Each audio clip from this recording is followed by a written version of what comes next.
You're in Braves country.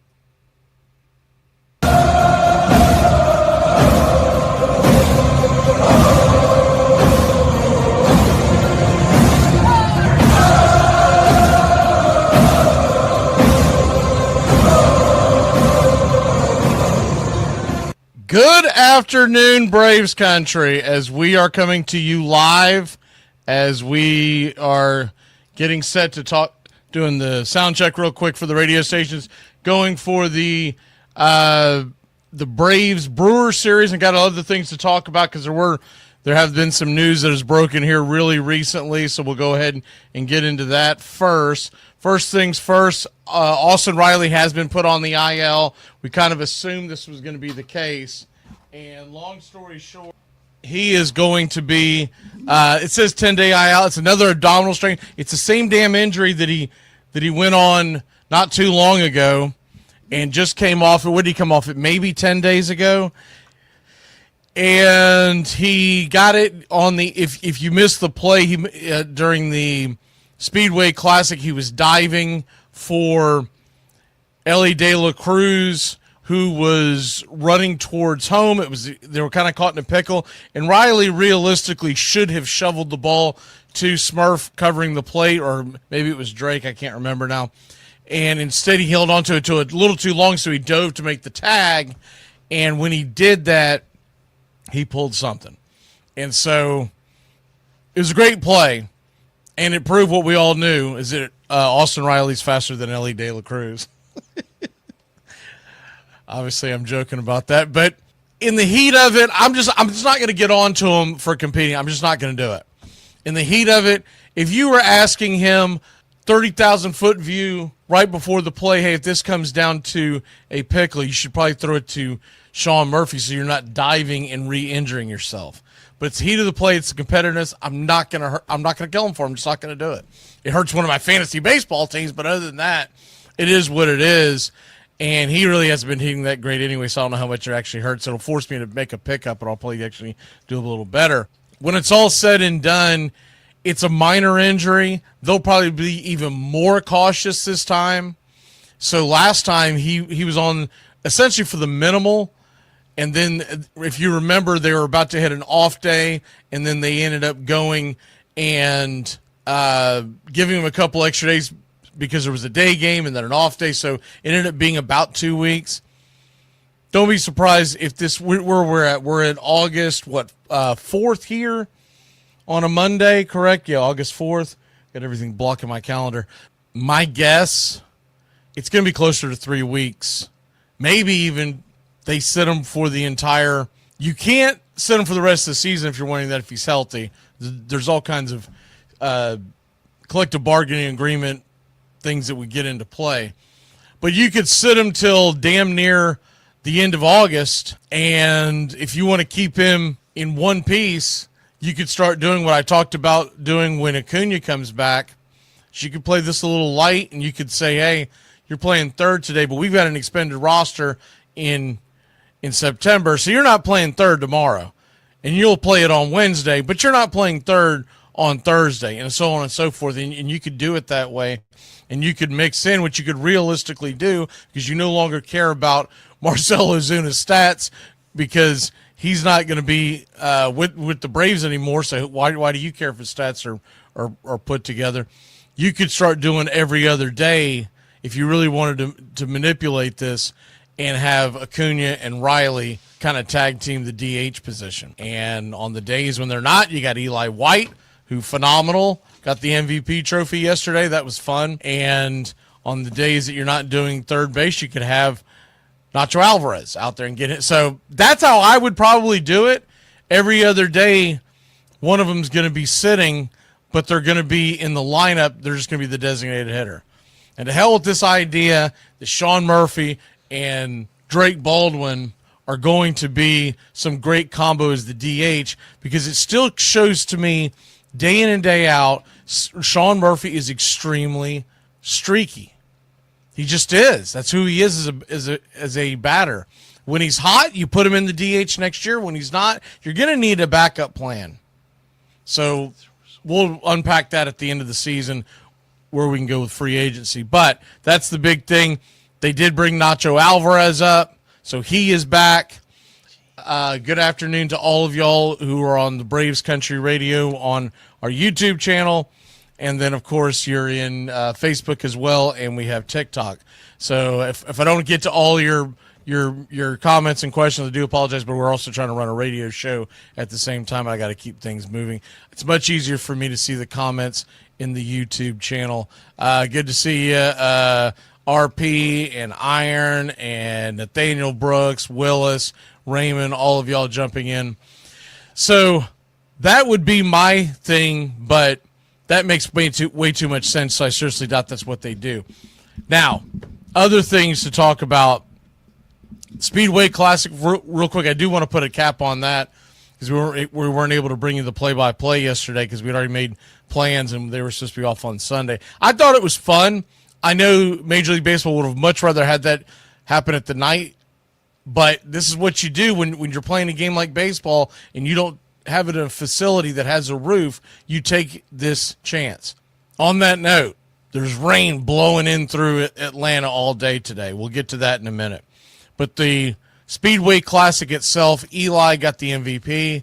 I tweeted out shortly before the game, I believe it was actually on Saturday, that it was going to be our Super Bowl. So we won a championship, baby. We won a championship. We won the Speedway Classic, and that's all we'll be able to pat our chest about for 2025 because we're not going to the playoffs. Everybody knows that. We're not going to get into the World Series, that's for sure. And so you start looking towards great things that you can look forward to this year. And one of the things was on display yesterday. Eli White had a great day at the plate. You can also make the argument that those Cincinnati pitchers, man, those 2 home runs, I mean, they were on a tee. But great day at the plate. And then he made the miraculous play. I know it wasn't by design, but when he's at the wall and he was able to get a piece of that ball, and we were very fortunate that it went this way and not that way. Or if I'm looking at y'all, we're very fortunate that it went that way and not this way. I'm thinking on this end. If you missed it, Eli White, once again, right field jumps to the wall. He gets his glove on it and just enough to flick it back into the field of play. And it ends up being a long single because, first of all, it's a short porch out there. The Reds runner at first base had to stop because he didn't know if it was going to be caught. By the time he got to it, Eli jumped on it quick and fired it to second base. That ended up being the difference in the game because if it bounces the other way, we go to extra innings. Bare minimum. Hell, the Reds might have walked it off in the bottom of the ninth, but we know it would have went to extra innings. Best case scenario. So Eli White, definitely the MVP of the game. But you can't sleep on what Hurston Waldrop did. That was a treat. I did not expect that. They ended up bringing Hurston Waldrop up if you missed the game, and he took over. Or if you remember, Austin Cox came in and pitched the first inning. He'd given up a run. There were 2 on and 1 out and 1 run across in that muddy slop that was going on Saturday night.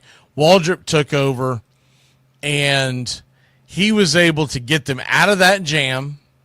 He gave up 1 run in the second inning, and when it first started, you're like, uh-oh, is he going to be on the ropes? He goes out and fires 5 2/3, 75 pitches of work, 4 strikeouts, 3 hits, and the 1 earned run. And with everything that went on yesterday, that was the biggest takeaway. We already knew Eli White is a very, very good, extremely good off-the-bench guy. Most teams don't have a guy like that on the bench.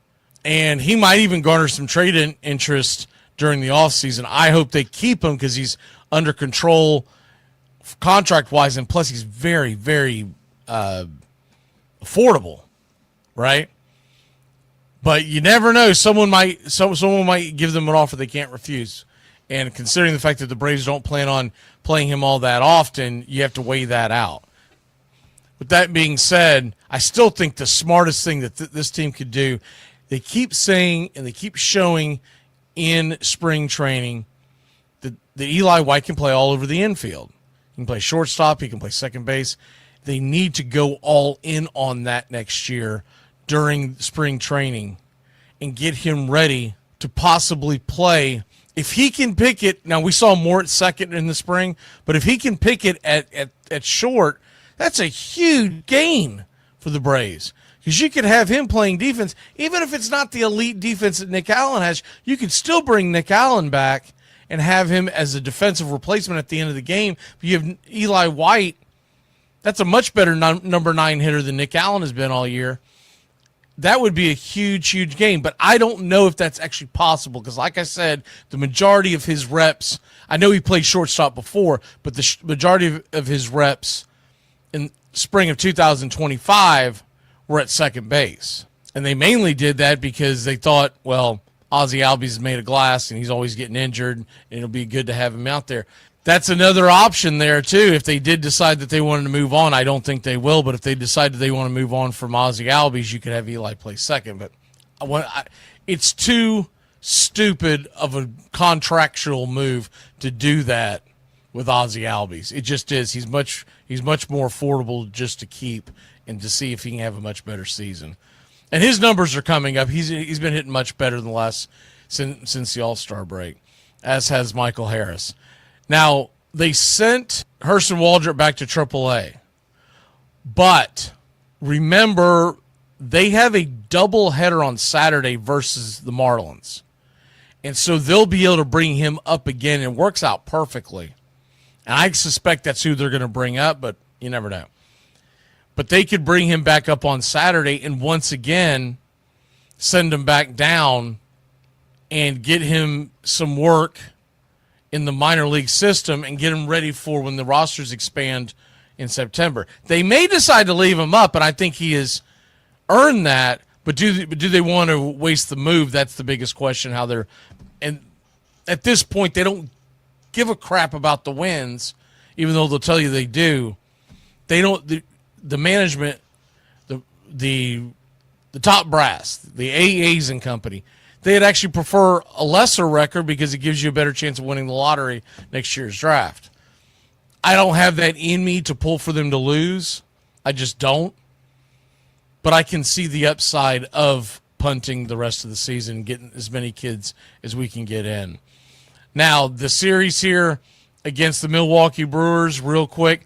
Okay, first of all, and I'm going to continue to monitor it, and this is going to be a little confusing to the Braves Country fans on YouTube, where we do all of our play-by-play with the 3D. And if you haven't checked it out on from you Facebook and TikTok folks, you might want to. We have a lot of fun. We do a 3D version and a play-by-play. It's an old-school radio broadcast, but it's a 3D version on YouTube. Have not been able to get it figured out to where to bring it on TikTok. One day I'd hope to bring it to TikTok, but right now, the application we use, it just isn't possible. Looking at the weather for Atlanta, Georgia today, I don't really see a window where they're going to play baseball today. Now, this is noon Eastern, so take it with a grain of salt, and very good chance that all this is being overblown by the radar because we've seen that before, and showers clear. So originally what we were going to do, YouTube followers, is that we were going to do a doubleheader because we've started the back half of the season. We're going to bring you doubleheaders about twice a week. One a Braves game, one game won't be a Braves. It'll be playoff baseball. Originally what we're going to do the 7:15 Braves and Brewers, and then 10 o'clock tonight we're going to do the Dodgers and Cardinals, and everything's copacetic. The problem is if they end up playing that game, the Braves game, tonight, and it's a rain delay, like a long rain delay, we're going to go to the Braves game before we go to anything else. So what we're going to do instead, if this stays this way with the rain, we're going to start early tonight at 6:40.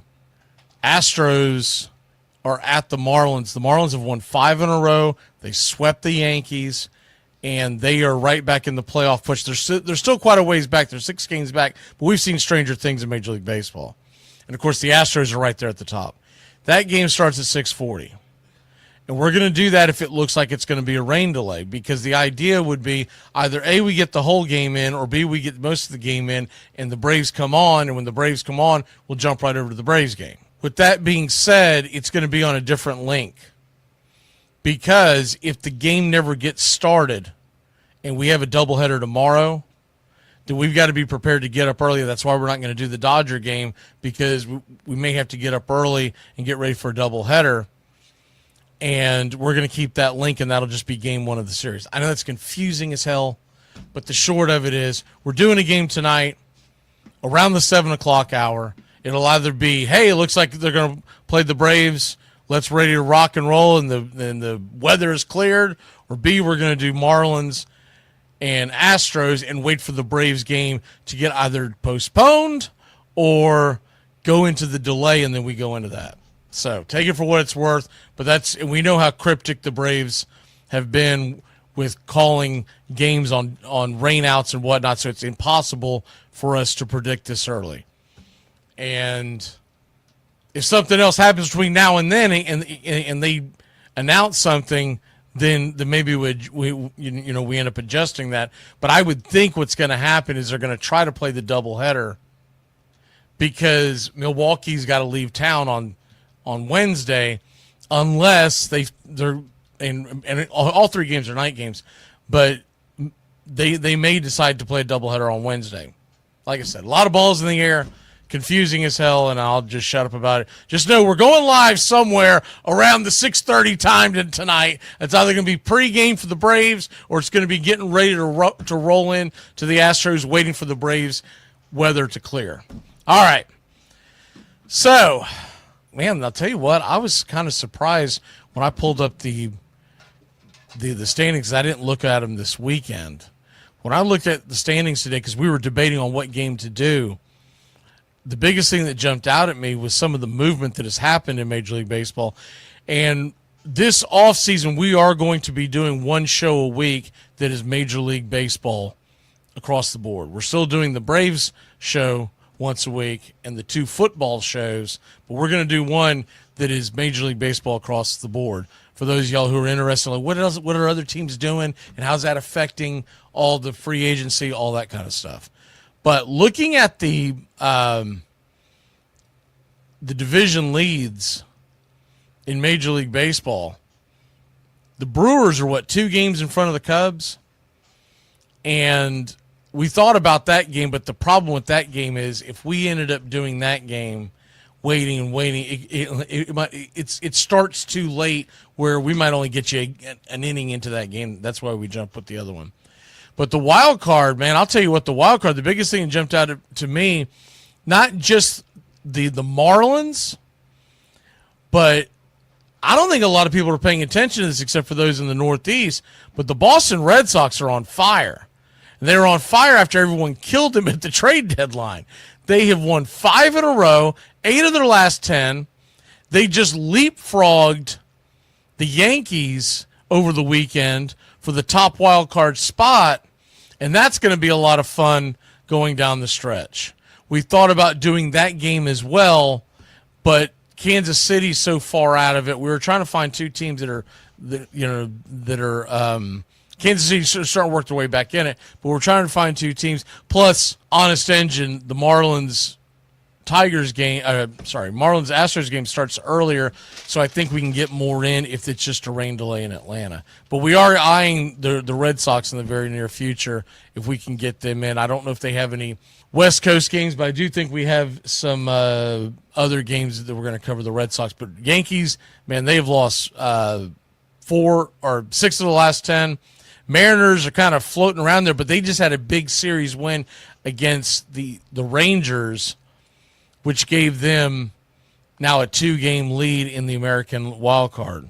So there's gonna be it's gonna be a lot of fun stuff to watch down these past 2 months. It's just not all gonna be Atlanta Braves related, Braves country. I mean, that's just the way it is. Sometimes it sucks to suck, and we suck this year. One of the things that I'm interested to see here with Nacho Alvarez coming back up, we know he doesn't have the glove that Riley has, and we know he doesn't have the power and the bat that Riley has. But can we see some flash of offense from him? Because they talk so highly about him down in the minor leagues. And then he comes up, and he's really not that much of an advantage having at third base than Luke Williams. Biggest difference with Luke Williams is he's got the speed, so you want to save him for the end of the game for pinch running. But if Nacho Alvarez doesn't show me something, and I hope he gets on a tear because he could be someone that you could move in the offseason. I think he's overhyped at this point. Last year, dud. He was at 3 for 30 when he came up. And this year, another meh. He gets a single here and there, but he hasn't really done anything. So I'm going to be watching Nacho Alvarez quite a bit when he comes in here for part 2. And I really hope we get something out of Nacho. Not just because I want to see us build his stock and maybe be able to trade him for something that we truly need. But I'm pulling for the kid. I like Nacho Alvarez, man. I really like, and I'd like to see him stick around in some capacity with the Braves. But he feels like a guy, I'm not going to say he's exactly, but it feels like the Brandon Shoemake thing all over again, where you get all this hype and he comes up and they're telling you all about this, and all we saw was a pretty good glove. And hitting-wise, because there's some guys that they can tear the cover off in AA, AAA. They get to the Major League Baseball, and it's over. Because there's such a big jump from everyday Major League players to what they see in the minor leagues. And sometimes a guy, his ceiling is the minor leagues. Sometimes the guy, his ceiling is a guy that comes off the bench. None of these are bad things. You can turn careers into them, but we're trying to win divisions and championships and whatnot. If they're going to keep him around long term or turn him into a trade, he's got to start showing something on the major league level, because he's getting too much exposure for scouts to go, yeah, I don't know about this, man. I don't know, dude. That's why sometimes it's better to leave guys down on the farm and then trade them when you realize he's really good in the minor leagues, but that's it. See if we got any questions here from anybody. We're going to try to do some kind of an audio replay. I guess we'll do it on the pregame of the Astros Marlins game, and if not, then we'll do it before the Braves Brewers. But once again, I just have my doubts that game's going to get started on time. And if it looks like it's going to be a pretty healthy rain delay, we're going to have to bring you something, because I also have to take into factor of my other work schedule. And if we have to do a doubleheader tomorrow, I'm going to be doing a lot of scrambling trying to figure things out. And I can't be doing a 1 a.m., 1:30 a.m. call if we're doing a doubleheader tomorrow. So there's that too. Can we win 2 games in a row, Brian says. Well, considering tonight's matchup, and we'll go ahead and hit the series matchup, if they play tonight, which probably won't, but if they play tonight, Eric Fetty versus Priester, I'm going to tell you right now, we are huge underdogs in that one. Huge underdogs. There was something I was going to flash on the screen that I forgot all about. This on your screen that you can see on Facebook and on YouTube, and I'll talk through it on TikTok. This is a picture of the standings the last time we faced the Brewers. The Brewers were 6 games in front of us. We were 9 games under 500, et cetera, et cetera. Everybody's talking about we just need to get on a roll, get it on a roll. A lot of people rolled their eyes. The reason why I bring that up is look at the team that was 4 games behind us. 4 wins behind us, 3 in the loss column, so 3.5. The Miami Marlins were 25-41. This was at the beginning of June. And 2 months later, they are back to 500. So it could have happened, but they didn't apply themselves as far as, and what I mean by that is it's not like injuries happened. That was a major thing. I still think that's the major thing. I think this team eventually would have gotten going offensively. because you see sparks of it right now. But the injuries to the pitching staff were devastating. And saw someone on X talking about this yesterday. She's a big Braves fan. She's a big follower of the Braves. But always take her comments with a grain of salt. But what she said was, and I know what happens, you see this regurgitated over and over and over in social media, and then you take that idea and run with it. She was talking about how the injuries to the pitching staff ended up wearing down and exhausting the bullpen. And the bullpen was really good, and then they got overused and overtaxed, and that wore them down, and that's why the Braves are doing so well. That's not what I believe. I believe they got exposed because they were used more often. That bullpen was doing well. They were around they were middling around that time of year.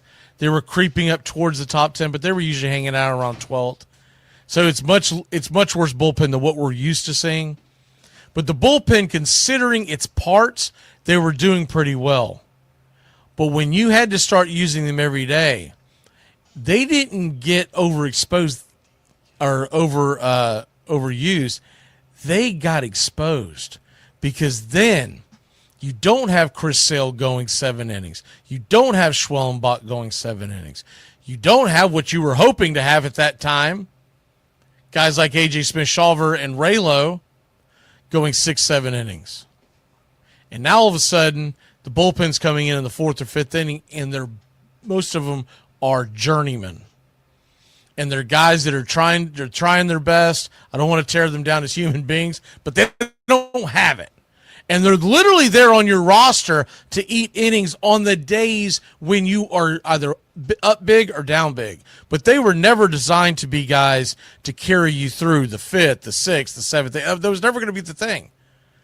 And so what happens is, and we'll say in a calendar week, where you get maybe 2 guys or 2 starts. We'll say it's a full 7 games. And you might get 2 starts nowadays where we get the starter into the 6th inning plus. And now you're getting guys like Eric Fetty out there and other journeymen. And I don't mean to pick on him personally, but let's be honest, we picked him up off the trash heap. And now you're having to go out and you're sending all these guys who are supposed to be the front of your bullpen, and they are being asked to keep you in the game and go through the order multiple times. They typically, I mean, you remember when we had Colin McHugh, even when he was on his downside towards the end, you didn't have him go out there for 2-3 innings. You had him out there to go one time through the order, maybe, and that was when the game was out of hand one way or the other. Now they're out there asking for the moon and stars. They're asking for the Dane Dunnings of the world, the Eric Fettys. So it wasn't the fact that they were overused; they got overexposed. And you really, it didn't help the fact that Raisel Iglesias has had the worst season of his tenure in Atlanta. So that's what happened with the season. It wasn't that, our starters got hurt and the bullpen, they're tired now. No, it's the fact that they were never that good to begin with as far as the front end. They were building that honest engine because we knew they were clipping coupons. Try to tell everyone that back in January. They were clipping coupons. They were not going to go over the tax threshold no matter what anybody told you. It was all coach speak, as we like to say. What they were trying to do was get to the trade deadline, and then at the trade deadline, you make some moves here and there that are much cheaper to keep you under that tax threshold.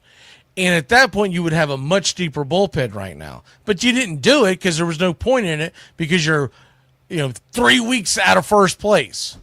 So that's what it is. And anyone that tells you any differently, they're just trying to sugarcoat it, or maybe they just don't understand it, and that's not their fault. But when it's all said and done, you build these bullpens, and the Braves have done it in the past and have actually gotten away with it, and then gotten to the end of July, and they brought in guys like Pierce Johnson and whatnot, and away we go.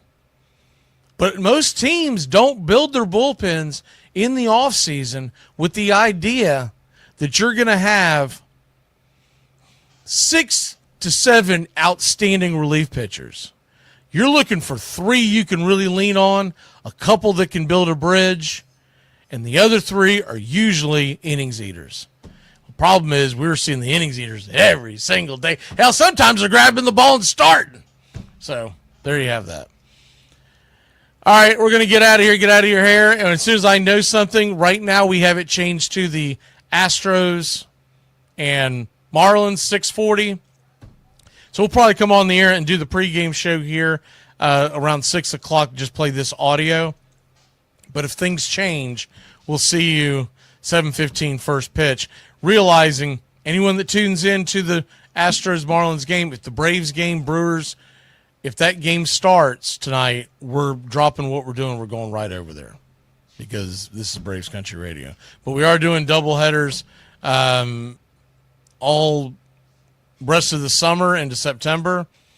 And the next doubleheader that I know we're doing is Saturday because the Braves are in a doubleheader. But next week we have a lot of games that we're doing that are not Atlanta Braves related. Y'all have a good one, Braves Country.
Braves Country, Mac McGee here for American Rebel Beer.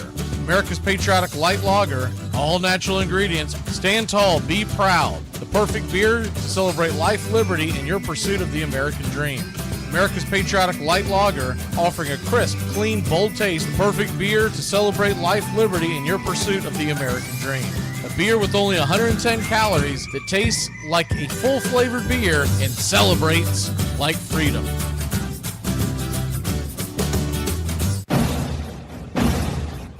Hey Braves Country, this is Mac McGee with Braves Country Radio. We are bringing you pitch by pitch, play-by-play of your Atlanta Braves all year long. Join the Country Club today. Help support Braves Country Radio. Join the Country Club today. It helps us bring you more of the game we all love. Braves Country Radio, your home for the classic call of Braves Country Baseball.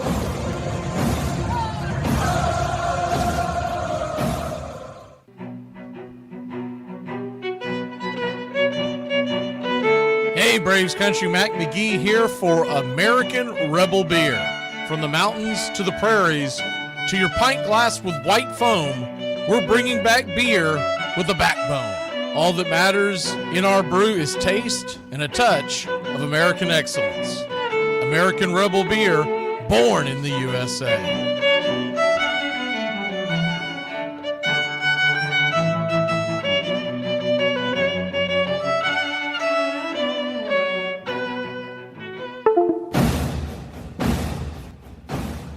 Ladies and gentlemen, we interrupt our program of dance music to bring you a special bulletin from the radio news. Sit quietly and we will control all that you see and hear. There is nothing wrong. You are about to participate in a great adventure. You are about to experience the awe and mystery. You unlock this door with the key of imagination.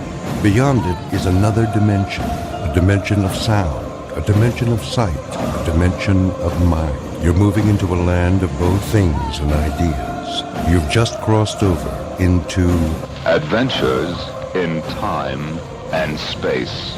We offer you Braves Country Radio, your home for the classic call of Braves Country Baseball. Hi, folks. Join us now for another Braves ball game. Yes, sir. This is the one we've been waiting for. This is it. This makes you feel like it's spring and baseball. No more measles and free tickets to the circus. You're in Braves country.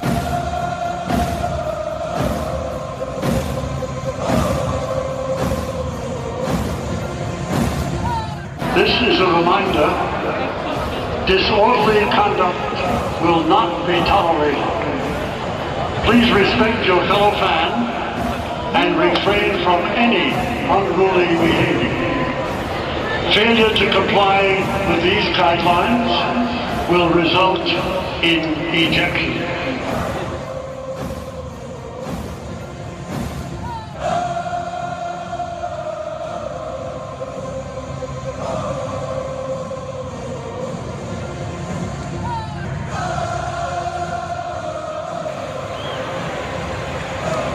Welcome in, Braves country and Marlins and Astros country if you're hanging out here. We're getting set for play-by-play. Just did a sound check. I think everything's okay. If anything goes screwy, we're trying something here in a little bit because we're trying to keep up with the fact if they end up playing the game, the Braves game, we're flipping right over to it on the other link. And I have everything pulled up, so I don't know if it would affect the audio here. I don't believe it's going to, but nonetheless, you never know if you didn't check the right box. Seems like everything's good to go. I guess with considering the fact that we're at the Marlins game, we'll take the chop off there for a little bit as we're getting set for pitch-by-pitch, play-by-play of the Marlins and Astros. And if the Braves end up playing on time, like we stated before, we'll just jump right over there. We just wanted to back up because we told y'all we were going to do a doubleheader today, and of all days, they have just it's horrific looking weather early on. Now I just recently watched the Atlanta local weather channel, and it looked like most of it's leaving. And the guy that I follow on X, the guy that I follow on X is saying that it should be a small rain delay, if any. So there you go with that. So let me see. He's actually tweeting something out right now. Let me see if he's done anything recently with. Here we go. This is about 11 minutes ago. The only spot potential rain today is Atlanta, but it looks decent enough with only light sprinkles upstream of the ballpark. Best guess is they play 9 straight innings through a sprinkle or two with it. So we may get the full 9 yards. So we'll see how that plays out. And the Marlins, game we're actually doing right now, we're still going to put this up real quick because we don't want y'all, if it ends up getting all jostly with the screen, we want it to come in clear for you. I think they're actually got their act together in Miami. Yes, sir. It is baseball time in Miami. First pitch on the way is swung on and popped up high and deep into center field. Sandy Alcantara is the starter tonight, and it'll be an F8 in your scorecard, 1 away. Jeremy Pena with the out.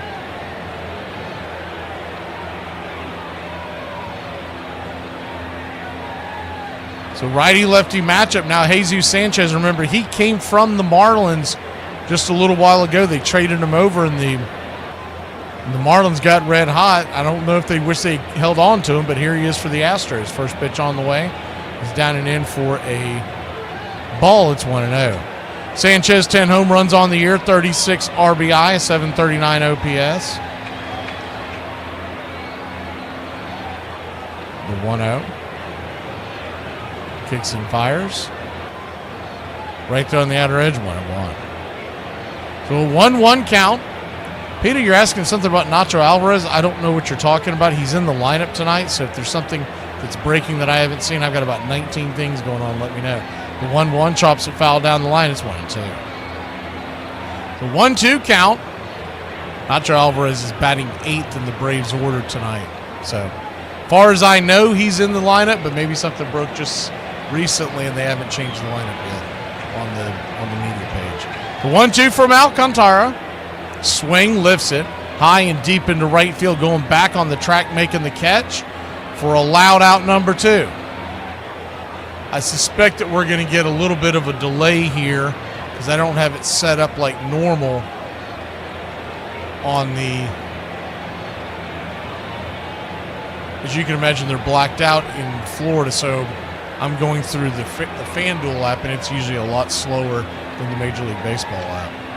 But we'll bring it to you regardless. First pitch on the way is a sinker just off the plate. Looks like it's not too far behind. It's 1-0. We'll pull the screen back so you can see all the action going on, because I'm going to be monitoring the Braves' first pitch, and I don't want to mess you all up. The 1-0. Right there at the knees, curveball. Good pitch by Alcantara, 1-1. Sandy Alcantara has come in this year off of Tommy John surgery, recovering, and he's struggled quite a bit. But the last couple outings, he's been pretty good. The 1-1 swung on, roasted over towards third. That'll get flipped over to first. Jose Altuve is down 5-3, and that'll end the inning. 3 up, 3 down, 1, 2, 3. We go to the bottom of the first. The Fish grab the bats when we return.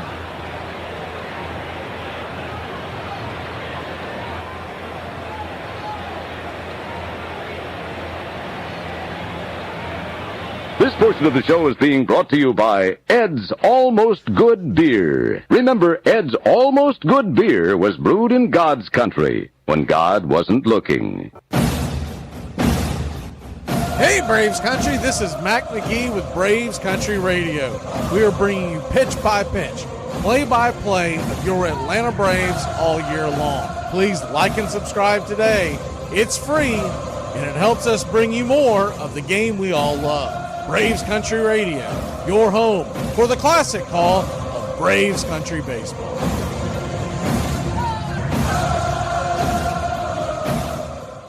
Darryl Strawberry has gone out to get some sunglasses, so the sun has poked through the clouds here at Wrigley, much to the delight of the fans. There's a lot of daughters here, too. It measures just 9 inches in circumference, weighs only about 5 ounces, and is made of cork wound with woolen yarn, covered with 2 layers of cowhide, and stitched by hand precisely 216 times. It travels 60 feet 6 inches from the pitcher's mound to home, and it can cover that distance at nearly 100 miles an hour. Along the way, it can be made to twist, spin, curve, wobble, rise, or fall away.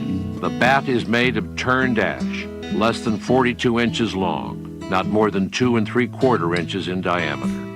The batter has only a few thousandths of a second to decide to hit the ball.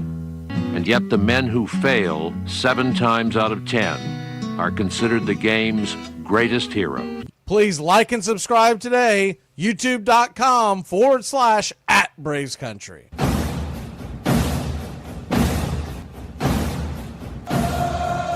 Welcome back, Marlins and Astros.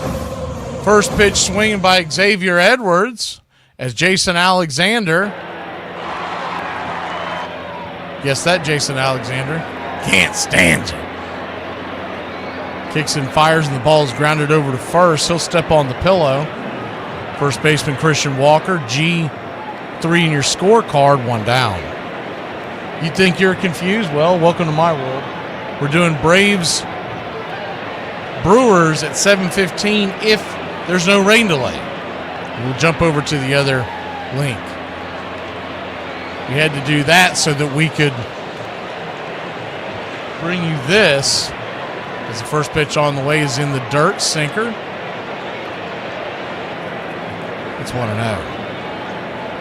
We're going to be doing more of these games. Welcome to the Country Club, Dwayne. The 1-0. Up high, misses. 2-0. So a 2-0 count. We're going to be doing more doubleheaders as the season progresses. We'll be keeping an eye on the teams in the playoff hunt. The 2-0 swing, roasts it down the line, foul, 2-1. Stowers, who was in the home run derby, batting .296 on the year, 25 home runs, 71 RBI, and .947 OPS. Really has come on of late. Helped carry this offense. The 2-1 swung on, chopped down the line. That's going to be an easy 3-1 put out. 2 down. For those of y'all who are not Seinfeld fans, Jason Alexander, the guy on the mound today, it's the exact name, the guy that played George Costanza. That's his real name in real life. I've only seen him around a few times. Every time I see his name, man, I even streamed him in one league just because I was like, how can I not? First pitch on the way is a sinker at the knees. It's 0-1. Righty-righty matchup.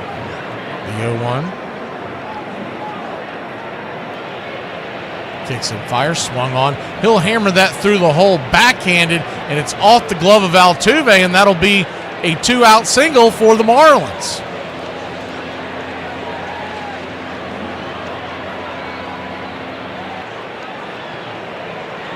Good hard hit ball up the middle.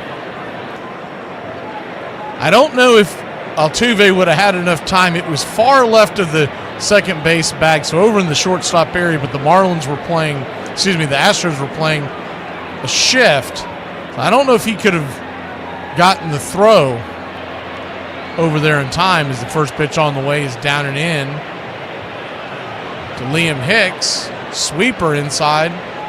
It's 1-0.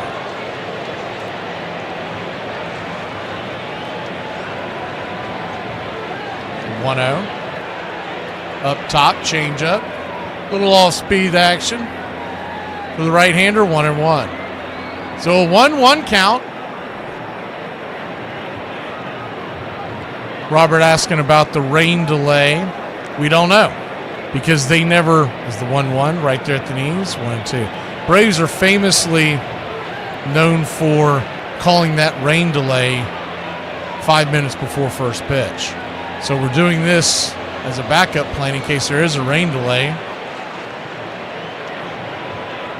And if there is, we'll just wait for it to pass. I do believe the game's getting played tonight, but you just never know with the way the Braves do it. The 1-2. Changeup misses down and away, evens up the count 2-2. Deuce is wild. A 2-2 count, 2 outs here in the bottom of the first. Go-ahead run is at first base. The infield is back and to the right, the 2-2. Down and in, ball 3. Sweeper missing. And Alexander is in a heap of trouble. Runner at first will be off on the move. The payoff pitch. Swing! That ball's hammered towards right field, drifting over.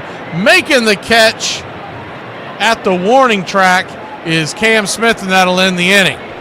Marlins get on. They did call that an error, by the way. I think that's kind of a ticky-tack error call. He was going to have a hard time getting him that far away from the bag. We'll be back in a flash. Bruh, the clitoris has 8,000 nerve endings and still isn't as sensitive as some of you motherfuckers. About 4:15, I wake up, I brush my teeth, I scratch my and you know what I do after that? I have a Captain and black coffee. Because you know what I am? I'm a savage. Savages drink. We drink. How much postage does it take to send a letter to Canada? Who's it going to? Canada. It says, Dear Canada, you. Andres Galarraga is at first base. There's Andre Galarraga. Spell his name backwards and you get Agarala.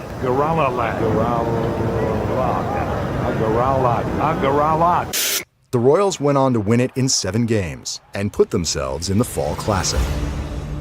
They'd call it the I-70 Series, a face-off between 2 Missouri teams separated by 250 highway miles. It would go back and forth until the Royals found themselves on the verge of elimination in Game 6. The Cardinals 3 outs away from the second World Championship in 4 seasons. It was the bottom of the ninth, and they were trailing 1-0 as George Orta led off against Todd Burrell.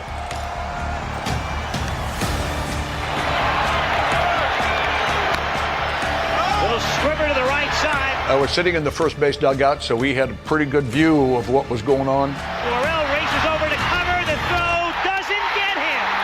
Worrell got to the bag in an argument here, and here comes Herzog. The play just wasn't smooth. And I could have swore sitting in the first base dugout that he was safe. Looks like he's out. Well, I don't think there's any doubt about it. Guess what? He was out. Fortunately for us, he called him safe.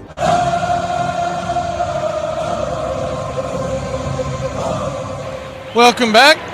Astros grab the sticks. They swing at the first pitch. Swing and a miss. It's 0-1.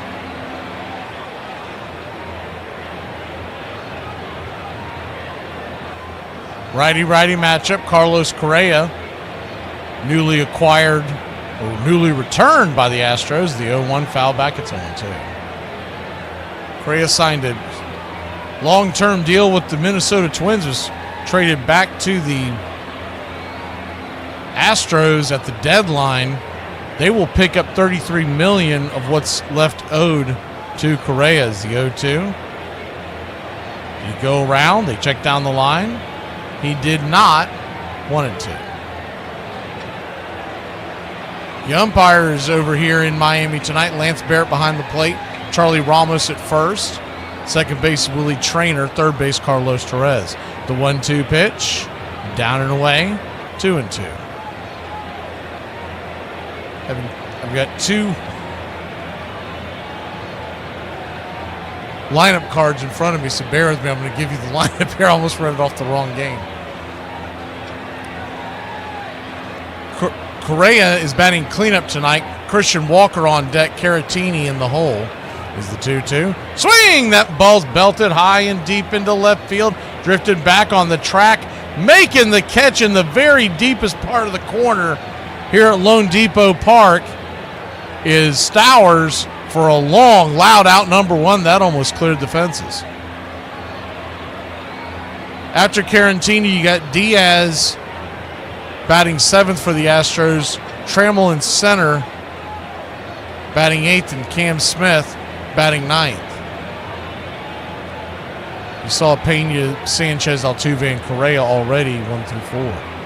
First pitch on the way to Christian Walker's a curveball at the knees. It's 0-1. Walker batting .238 on the year, 15 home runs, 58 RBI. The 0-1. Down and away, 1-1. Across the outfield for the Miami Marlins tonight, left to right, it fans out Stowers, who just made that catch. In center field, Marcy and Myers in right. Around the horn is the 1-1. Check swing. Did he go around? Did not. 2-1. So Alcantara wanted that call. I think he might have went. We'll have to see it, get a better look. That's a 50-50 call depending on what hat you're wearing tonight. The 2-1 count. Inside almost gets him in the arm. 98-mile-an-hour sinker. Busts him off the edge. 3-1. Around the horn for the Marlins, it's Pauly at third, Lopez at short, Edwards at second, and Johnson at first. Ramirez is behind the plate. The 3-1 swing. That ball's rifled into right field. Line drive, but making the running catch is Myers for out number 2.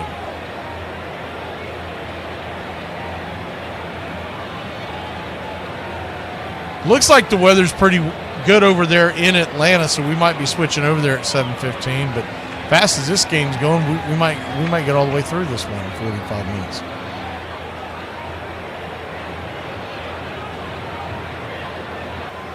First pitch all over to Caratini is off the edge for a ball. It's 1-0. Righty-lefty matchup. Victor Caratini, 10 home runs on the year, 36 RBI.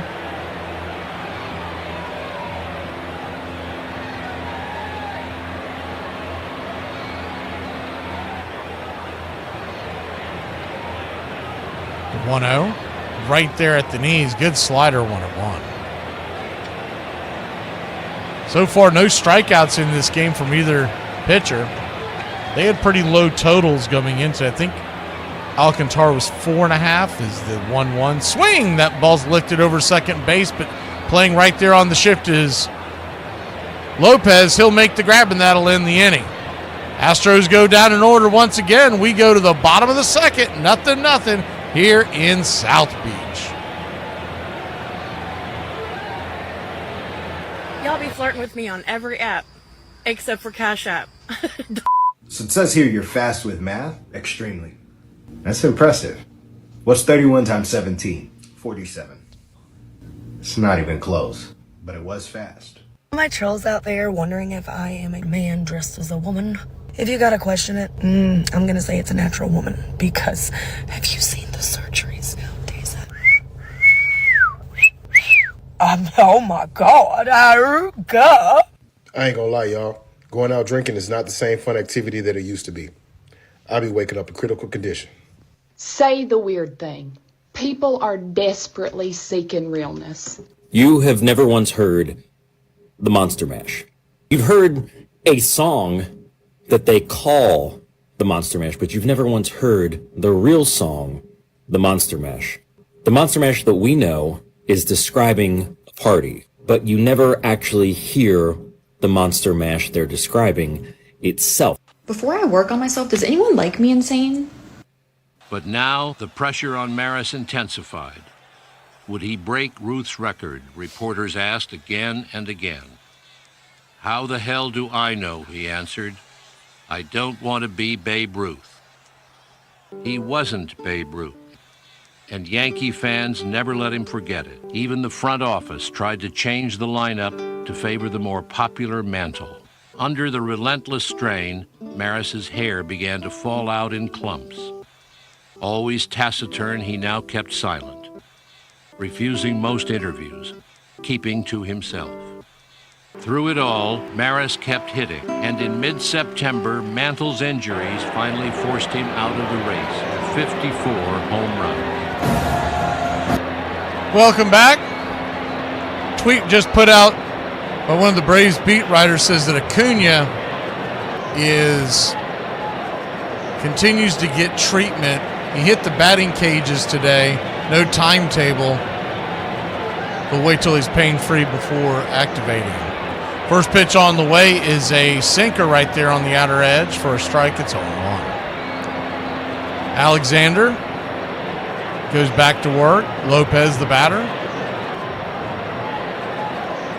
The 0-1 inside. 1-1.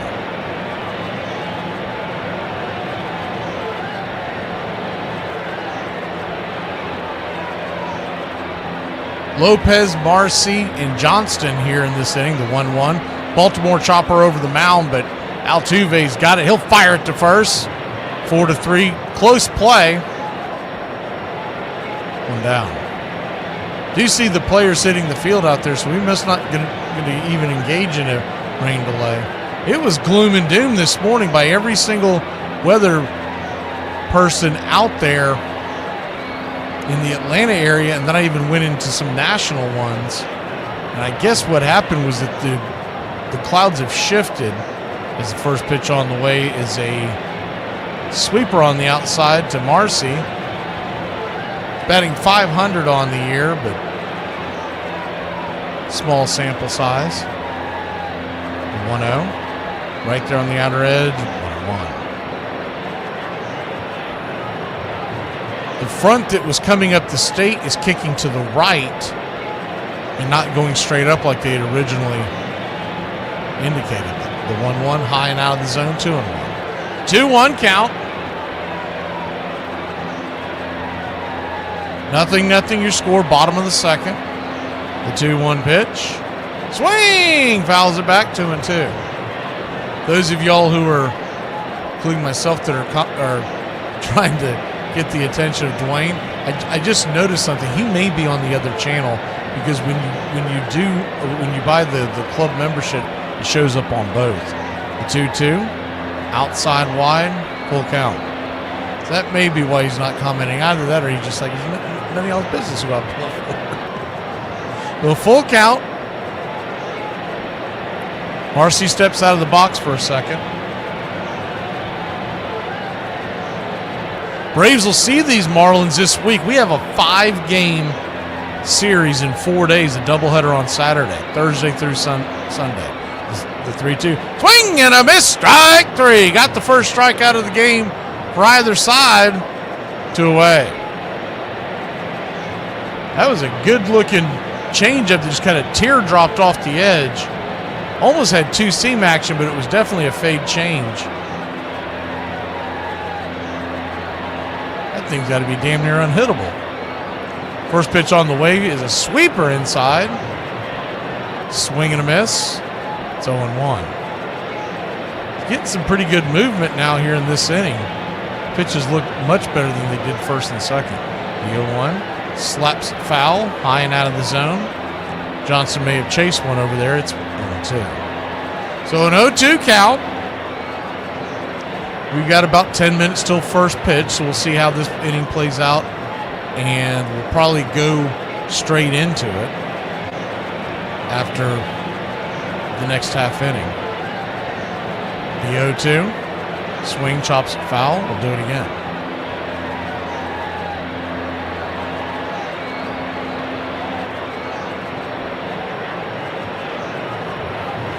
I'm going to attempt something, and I don't know if it's going to work, but I'm just curious. From the technological side of the 0-2. Swing and a miss, strike 3. How about that? Can't stand you.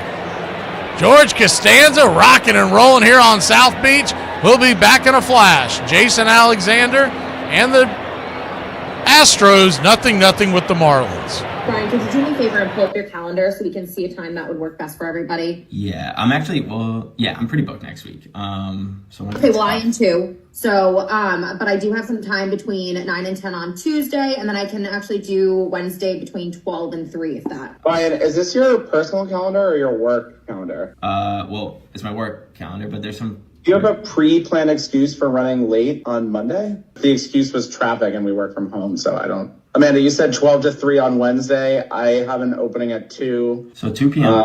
I have nap time, but I guess I could push that back. That's definitely not a priority for the workday. So 2 o'clock on Wednesday, we'll pencil that in. I actually have nap time then, too. Tony Gwynn had more 4-hit games in his career than he did multi-strikeout games. The Detroit Tigers are undefeated in games where they play a guy in all 9 positions in one game. Despite not missing a game for almost 17 years, Cal Ripken Jr. never played in 162 games more than 3 seasons in a row. The 2017 season was the first MLB season since 1886 that didn't feature either Connie Mack or Vin Scully. The New York Yankees have more World Series championships than seasons below 500. Cincinnati Reds center fielder Cesar Geronimo was a 3,000 strikeout victim of both Nolan Ryan and Bob Gibson. Joe DiMaggio only had 8 more strikeouts than he did home runs in his career. In the last 105 years, the Chicago White Sox have won just 3 playoff series, all of which came in 2005. Andres Galarraga had more stolen bases in his career than Roberto Clemente. Armchair. In the locker room before the 154th game of the season, with the Yankees only 1 win away from the pennant, and Maris 2 home runs short of Babe Ruth's record, he broke down. His manager, Ralph Houck, consoled him in his office. If I can help win the game with a bunt, he asked, would you mind if I bunted? It wouldn't make me look bad, would it? Houck replied, no, it would make you a bigger man than ever.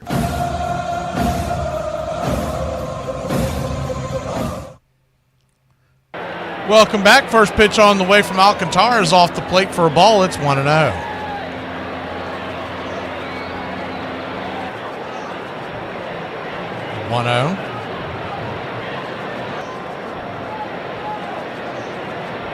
Swing, hits it hard on the ground. Diaz running, so plenty of time for Lopez. 6-3 on the putout.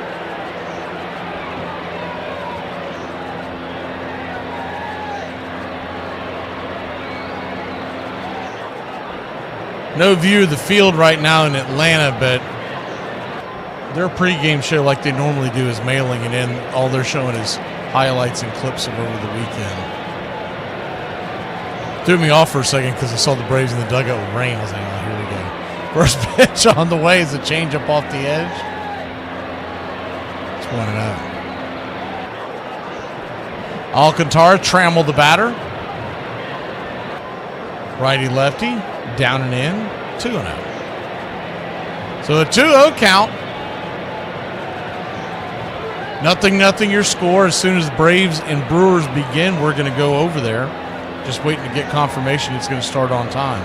The 2-0 right down the pipe, first strike, 2-1. Thing is, we've seen it before. We've seen it this year, where you get right to before first pitch, and they pull the rug out from under you. As the 2-1. Swing and a miss. Nasty sinker off the edge, 2-2.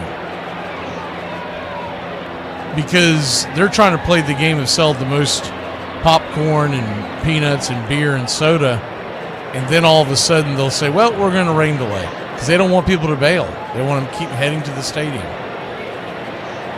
The 2-2 count. Swing hammered down the line, foul. That was a hanger. Trammell just couldn't keep it straight.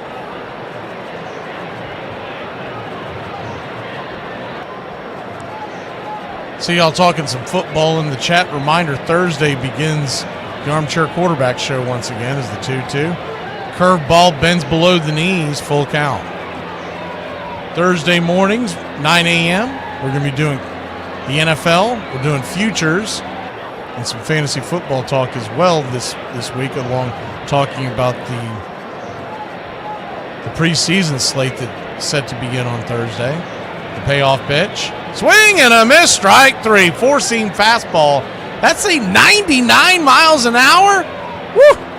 Alcantara bringing it. 2 away.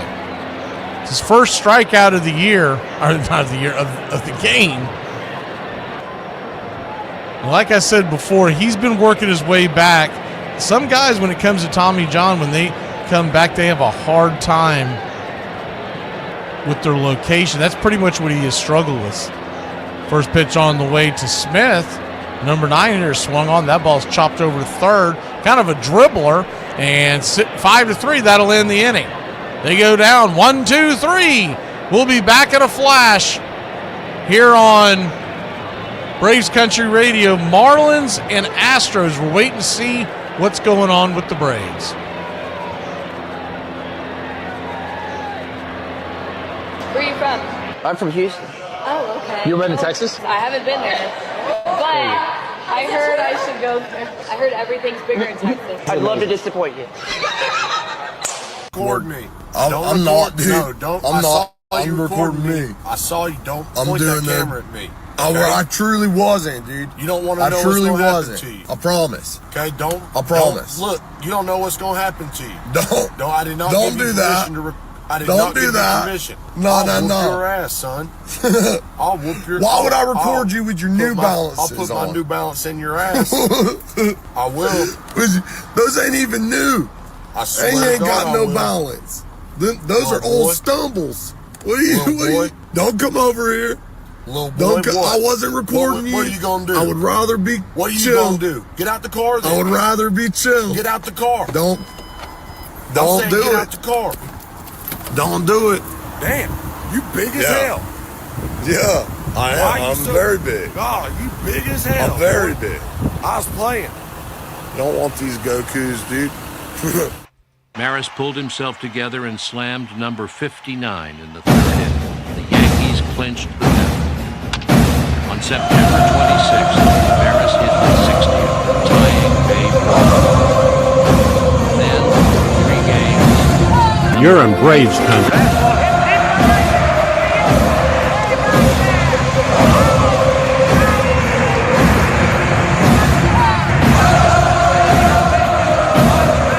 His teammates would not let him back into the dugout until he acknowledged the applause. Roger Maris played. All right, for Braves 7 country. more First seasons. pitch on the Never way hit as well from again. Myers has Suffered swung on his and own popped up debilitating injury high and was at never it forgiven down the for right out-hitting field line. the game's Caught greatest hero.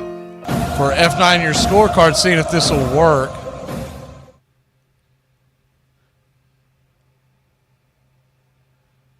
As I'm trying to do about 9 things at once, so we'll see if this plays out. Get this screen going in the background. We're going on the Braves cast right now. If y'all want to slide over there, I just want to make sure they're actually going to play before we tear this one down. First pitch is a sweeper to Paulie. That's one of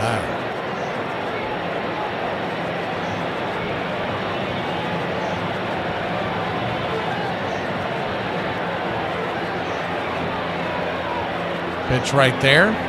They called that first one a strike. So it's 0-2. So an 0-2 count.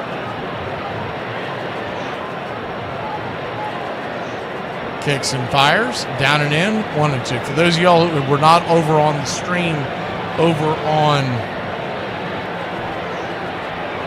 the Marlins game, essentially what's going on right now is I'm calling as the pitch on the way, swung on, that ball's roasted down the line. That looks like that's going to be extra bases. The number 9 hitter, Paulie, is going to pull into second base, and it's a leadoff double for the Fish.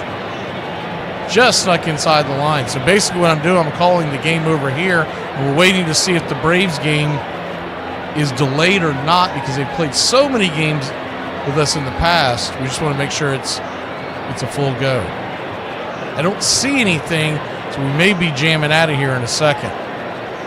For those of y'all tuning in for Marlins and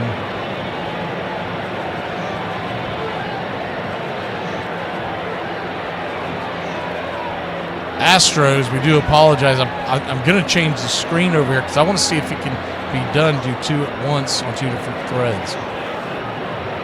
First pitch on the way is a changeup. Outside wide. Called for a wide strike. It's 0-1. Xavier Edwards. Righty-lefty matchup. The 0-1.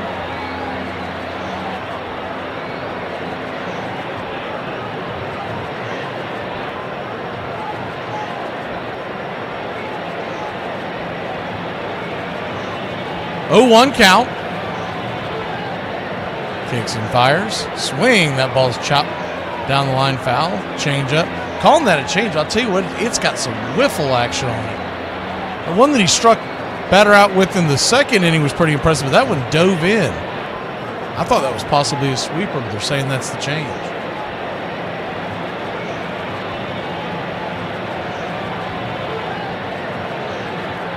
The 0-2 count. 92. Hit the top of the zone. Did not get the call. And it looks like the Braves are going to go ahead and play. So we're going to go ahead and start that. We'll wait for that to kick in. And for those of y'all watching the Marlins broadcast, we're going to switch this screen to the Braves as well. The 1-2. Swing! Fouls it down the line. We're going to jump over into the Braves. So I do apologize for Marlins and Astros fans, but the Braves game was the one we were going first. We'll see you over on the other channel, or you can hang out here for a while. All right, Braves country. I know that was probably confusing as all get out, but we didn't believe this game was going to start on time, so here you go.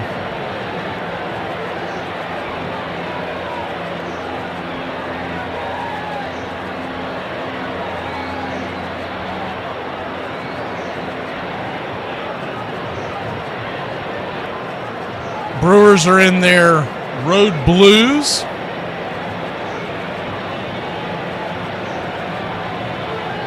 Gray pants. Braves, I know I'm doing this a little more quickly than normal, but it's because trying to do two games at once is really, I see why this isn't done very often. Eric Fetty is getting set, and we are set. And yes, sir, it is baseball time in Braves country. First pitch on the way. He's right there for a strike. It's 0-1. The 0-1 drops it down the line, trying for a base hit. Terang, think he'll beat that out. He will. And he tried to fire it down to first, but to no avail. That was a good bunt by Bryce Terang. Drake Baldwin tried to jump on top of it. He was kind of in no man's land once he got the ball, because once he got it, probably should have just stuck it in his pocket. So 1 on, nobody out here to start the first inning. Tereng, by the way, is now 4 for 10 lifetime versus Fetty. First pitch on the way is a sinker right there at the knees. It's over. The 0-1. We'll get the 3D kicking on the mothership here in 1 second. We're just going to risk it, and hopefully that screen doesn't jump. They're going to flip it over to first real quick.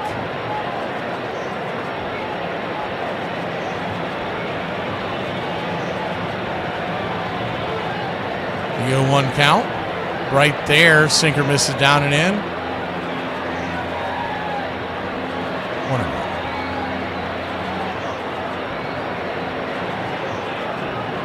Trying to maneuver both of these channels at once, so I hope I don't accidentally set off a Scud missile somewhere. The 1-1 swung on. Chops it foul down the line, 1-2. 1-2 count. Those of y'all who were on the Brewers Marlins broadcast, if you do want to jump over to the Braves Brewers, it is up and running now. 1-2. Down and away, 2-2. That's the last time I'll mention it. I don't want to just step all over the broadcast, but I want to make sure y'all know. Also, welcome to y'all in Radioville. I think we've got 9 or 10 radio stations tonight with us. The 2-2 count. Time is called. Last second. A little surprised at home plate umpire.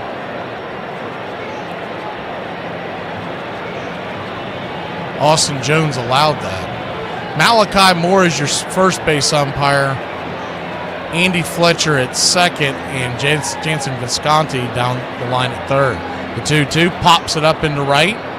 Eli White will drift in and make the catch. 1 away.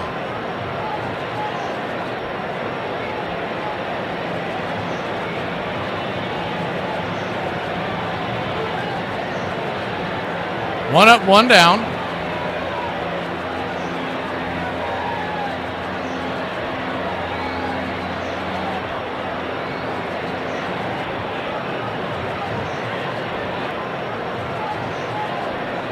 Fetty now set to face Andrew Vaughn, the right-hander. First pitch on the way, swung over to third. Nacho Alvarez has it, fires it to first, and it's a 5-4-3 double play. So whatever you were talking about, PETA, he's not injured. I don't know where you got that kooky dukes idea. We'll be back in a flash here on Braves Country. Or, hear me out. You go yourself, and I keep doing what I'm doing.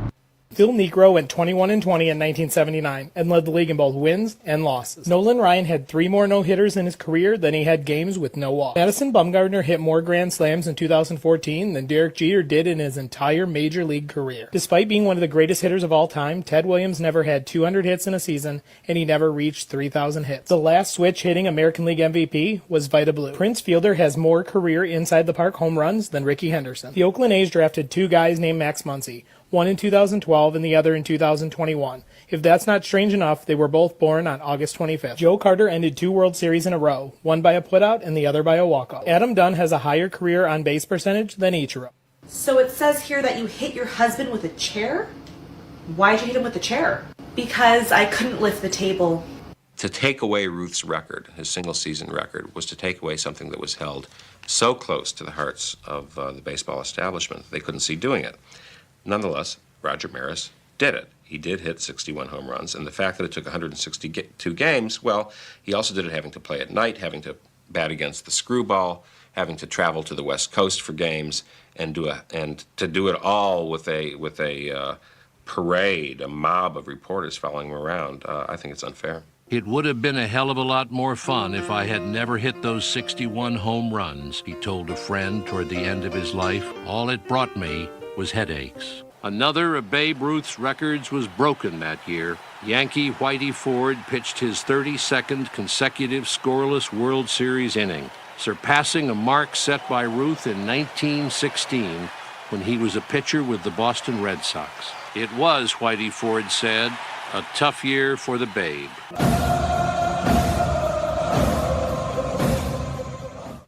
Welcome back. First pitch on the way to Jerks and Profar. That ball is belted deep. That ball's going back.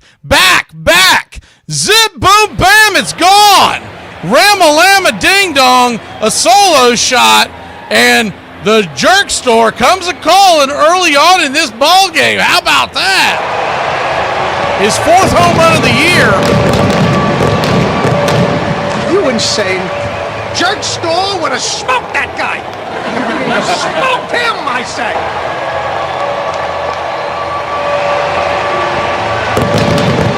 That ball was absolutely obliterated. It's smart. It's a smart line, and a smart crowd will appreciate it. And I'm not going to dumb it down for some bonehead mass audience. Not you. First pitch on the way to Matt Olson. Chops it over towards second. And it's a 4-3 putout. Bat by Olson. 1 away. And he knocked that right into the chop house. If the door was open, that's going into the chop house. Takes a drink out of the, I don't know what they're called, but the loser boot, because I've been losing it since we brought that boot around.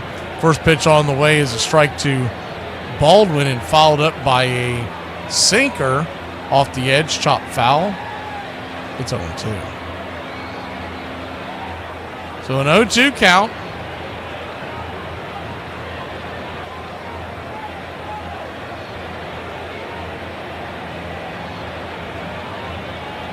Kicks and fires. Inside, got him in the knee.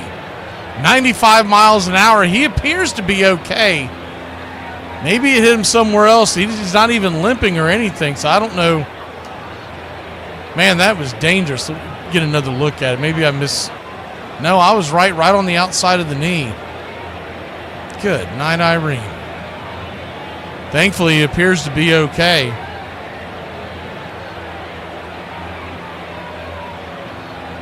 One on, one out, and Sean Murphy, the designated hitter tonight. First pitch on the way, 95 inside. It's 1-0.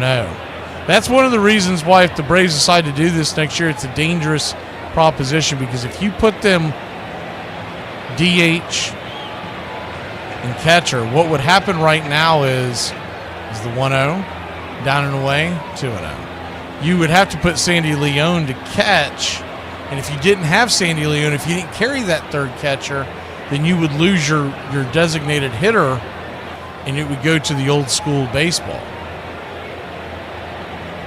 The 2-0, up top, first strike, 2-1. And I don't think they're amending that rule to my knowledge, so it is a bit of a risk if that's what they decide to do next year. 2-1 count, down below the knees, 3-1. I think if you do it, you have to go get a viable third option at catching. Not an all-star, not someone who's going to tear the cover off the ball, but you can't have a Sandy Leone as the guy, because you're going to need to use him for pinch hitting duties as well. The 3-1, down below the knees, called for a strike. Looked a little below the zone, but he got the call. Smurf trying to work his way aboard. 1 on, 1 out. A payoff pitch due to Smurf. Quick timeout by the Smurf. And here we go.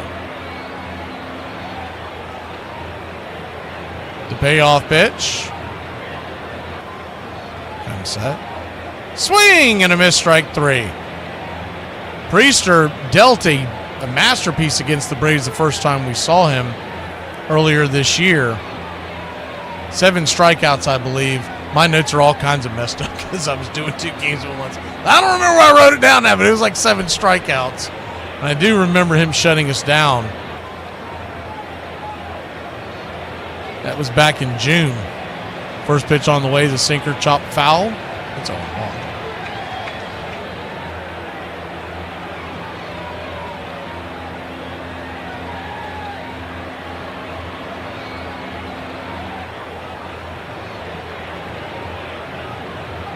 The 0-1.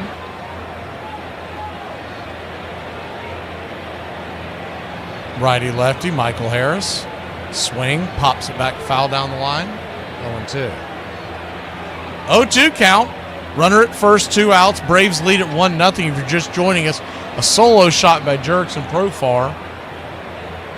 I see dark skies already over there. So that's why I'm leaving the As the 0-2 pops it up. That's why I'm leaving the other thread up for now. The 0-2 pops it up down the line, and he'll make the catch, and that'll end the inning. Braves get one on, though. Jurickson Profar, he goes bonzo, and the Braves take the early lead. Well, the jerks start calling. They're running out of you. It's smart. It's a smart line and a smart... What's your type? 6 foot, money, Mexican, well-mannered. Where the do you find a 6-foot Mexican? Italian food. What? You once asked what I wanted for dinner. The answer is Italian food. And maybe it's weird to meet a girl who doesn't care about carbs, and my answer to that is it's nice to meet you. Do you want to do Uber Eats or not? Maybe I'm a mess. Maybe I'm a dork. Maybe I forgot to pick up our kids from daycare. But guess what? I'm your mess. I'm your dork. I'm your forgotten. I'm sorry, where are the kids? And that's what I love about you. You don't care. Well, I just said it. I love you. I love you. I love you too, but are you gonna pick up the boys from daycare? Trader Joe's. What? We had just walked out of the parking lot. I said, we have to go back in. We forgot the dark chocolate covered peanut butter cups. And then you pulled them out of your bag. You had remembered them. That's when I fell in love with you. That was last week. So it's too soon. I moved too fast. Yeah. We've been married for 7 years. Well, maybe you're scared, but I'm not. First base umpire is Dinkinger, American League. The people in St. Louis to this day still think it was Game 7 because they think they lost the World Series on that call. They still dropped a pop-up that inning. And Clark doesn't know where he is. They still had a pass ball. That gets away from Porter, and the runners move up. And they still blame that on Dankinger. And that's a looper hitting the right field for a base hit. Here comes Sunburn. Here's the throw. He scores. We go to a 7. What's up, Braves country? Looking forward to a great Atlanta Braves season. See y'all at the ballpark. Love y'all. Welcome back. First pitch on the way from Eric Fetty is right there for a strike on the outer edge. It's 0-1. Righty-lefty matchup. Yelich at the plate. He has owned Fetty over his career as the 0-1 up top, 1-1. Yelich is 8 for 16 lifetime versus Eric Fetty. Ouch. The 1-1. Right there at the knees. 1-2. Shouldn't shock most of us that quite a few guys have big numbers against Fetty. A, he was in the Central, and B, he hasn't been that great since he's been in the Central. 1-2, misses high, 2-2.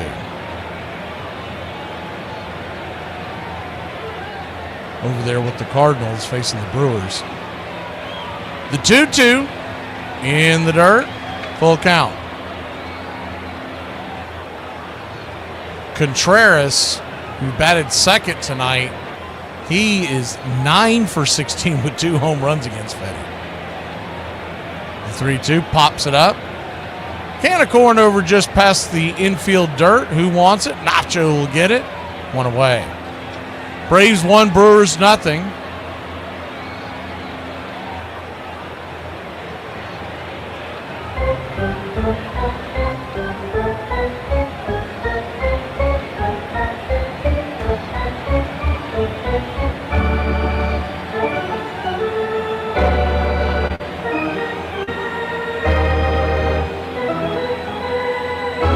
First pitch on the way is a strike right there to Collins. Isaac Collins fouls it back. It's 0-1. He's batting .279 with 6 home runs, 32 RBI. But he won the NL Rookie of the Month for July. The 0-1 misses high, 1-1.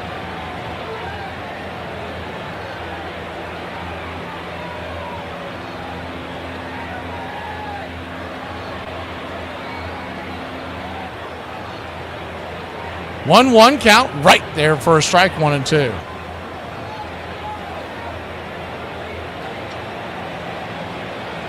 Braves 1, Brewers nothing. Top of the second. Fetty, by the way, 17 pitches so far, so he's pretty good on that count. The 1-2 in the dirt, 2-2.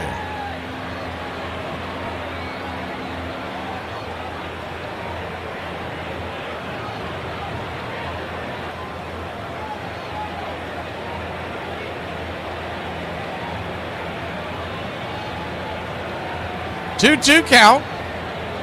Misses high. Full count.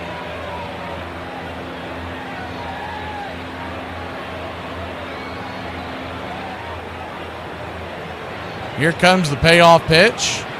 Just misses high, ball 4. So Fetty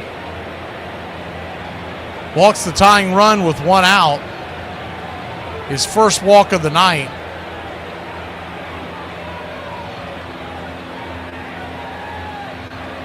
I would tend to think they're going to try to get him through this order 2 times and then go to the bullpen, but if he's pitching well, obviously that could change, but that's what they're hoping for.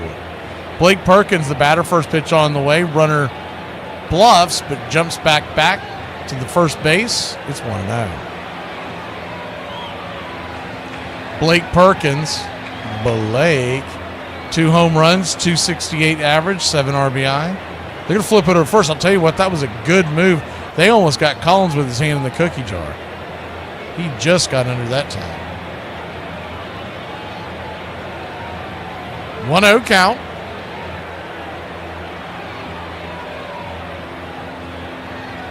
Right there, misses 2-0.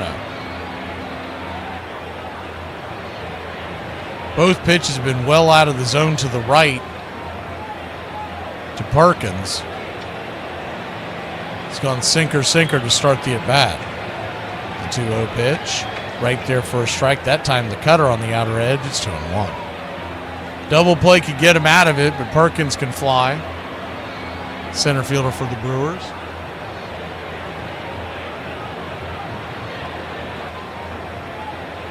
The 2-1 pitch. Swing! Lifts it. High down the left field line. Drifting back. He'll make the catch. Jerickson Profar, F7 in your scorecard. 2 down.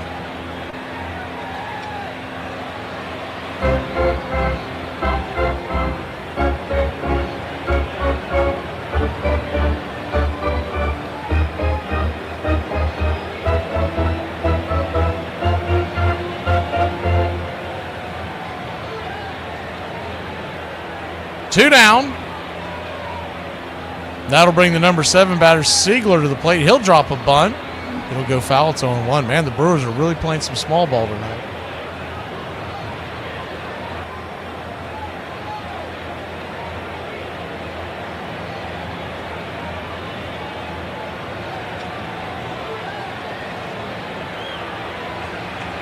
The 0-1.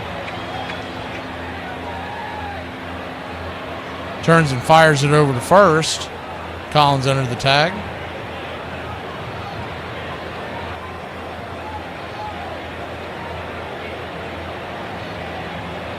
So I was able to change the heading on the Marlins game. Kind of explain to folks if they go over there first. The 0-1 misses high, 1-1. 1-1 count.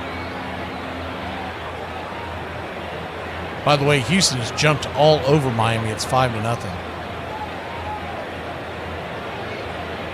The 1-1. Down and away. Ball 2, 2-1.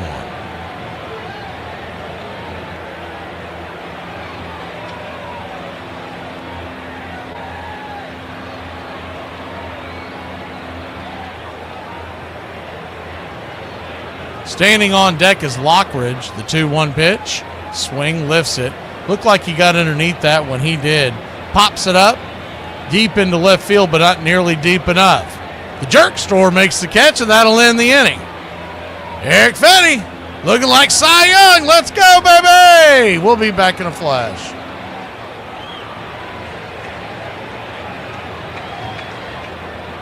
Max, a woman in my section wants to know if we do anything gluten-free. What do I tell her? Tell her she's not allergic to gluten. She's just masking an eating disorder. 1 out, nobody on.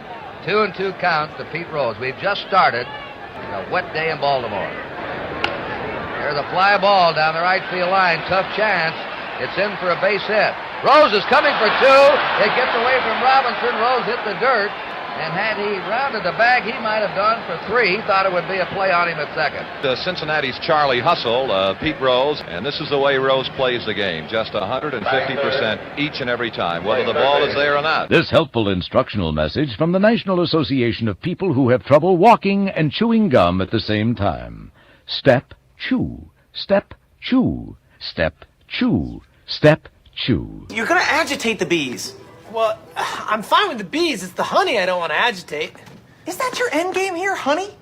Yeah, I figure we keep the hive in the basement, we'll always have honey. We'll always have bees, is what we'll always have. Wow! What?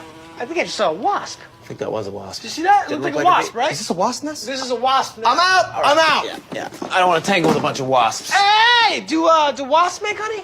No, wasps do not make honey. All right, well, I'm gonna check it out anyway. There could be something delicious in here that wasps do make, and I want that. Walt Whitman. Brooklyn Eagle, 1846. In our sundown perambulations of late, through the outer parts of Brooklyn, we have observed several parties of youngsters playing base, a certain game of ball. Let us go forth a while and get better air in our lungs. Let us leave our close rooms. The game of ball is glorious. You're listening to Braves Country Radio with Mac McGee, the classic call of Braves Country Baseball. Welcome back. Ozzie Albies, your batter. First pitch on the way. Swing! That ball's lifted high and deep into right field. Going back. Get up, get up, get up. It's going to fall into the glove of the right fielder. Myers right there at the wall, one away. Thought that might have a little more lift on it. He got underneath that, gave it a ride. Just didn't have enough warning track power.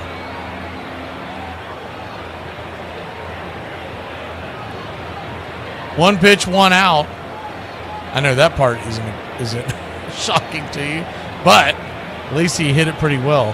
First pitch on the way to the Book of Eli, who is down and away for a ball. It's 1-0. Eli White, 2 home runs yesterday, getting the MVP of the NASCAR or Speedway Classic game, as they were calling it, the 1-0, outside wide 2-0. He also made a great defensive attempt at a ball that was leaving the park as the 2-1 chops foul down the line, 2-1.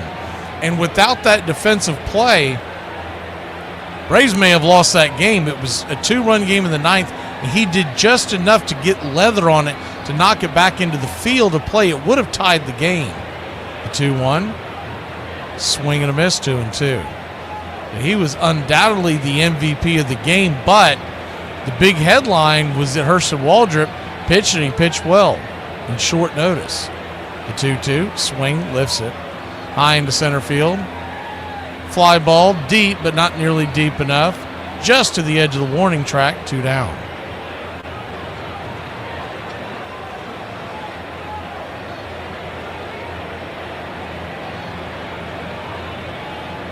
Two up, 2 down. And that'll bring Nacho Alvarez to the plate. Batting .200 on the year. No home runs, no RBI. First pitch swinging, lifts it into center field. And trying to make a diving attempt is the shortstop. He gets under the glove. Here comes Nacho. He will fly into second. And good hustle by Nacho gives us a runner in scoring position with 2 away. Whoa. Check it out. What? Look, that guy. Get me some nachos. It is a sign. A sign. It needs nachos to help me score. Diving attempt by Ortiz. The way he has played against us, I'm actually shocked he didn't make that catch. Shortstop Ortiz for the Brewers. Nothing to write home about normally, but he plays well against the Braves, especially offensively. He almost made that grab. Nick Allen, your batter. First pitch on the way. 94 up top. A little bit high, but called for a strike. It's 0-1. About 2 inches off, up over the zone.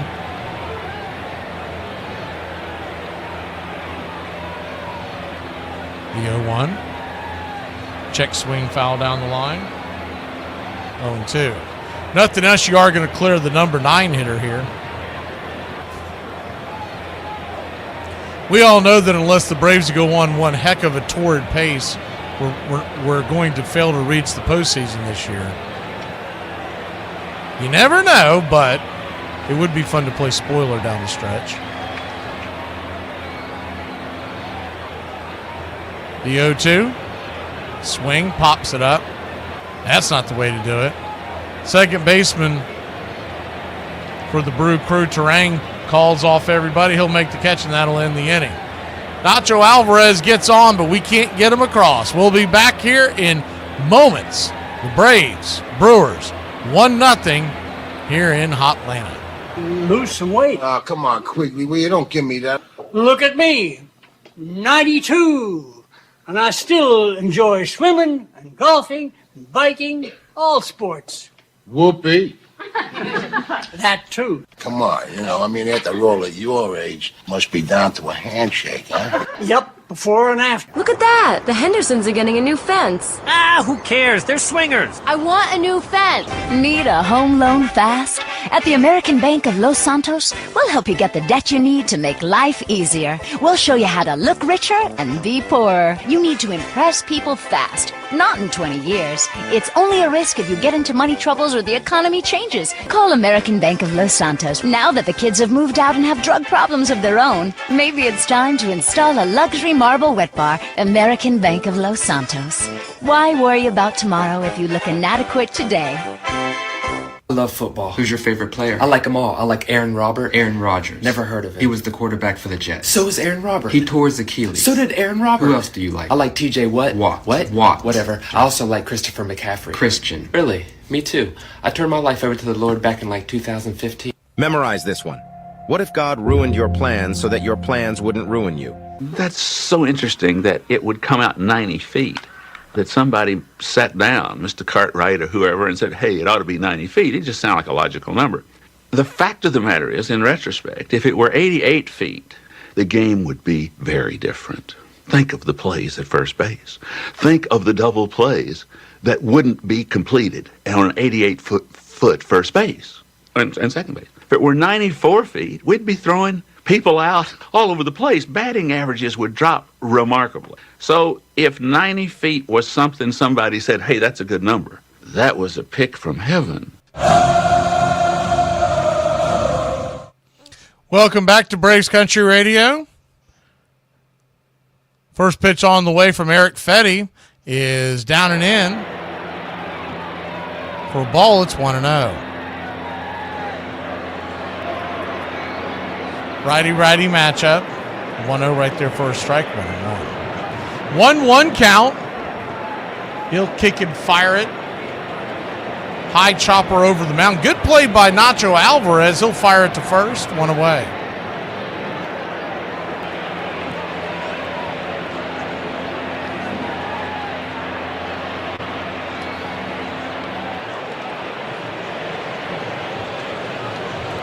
Barehanded grab.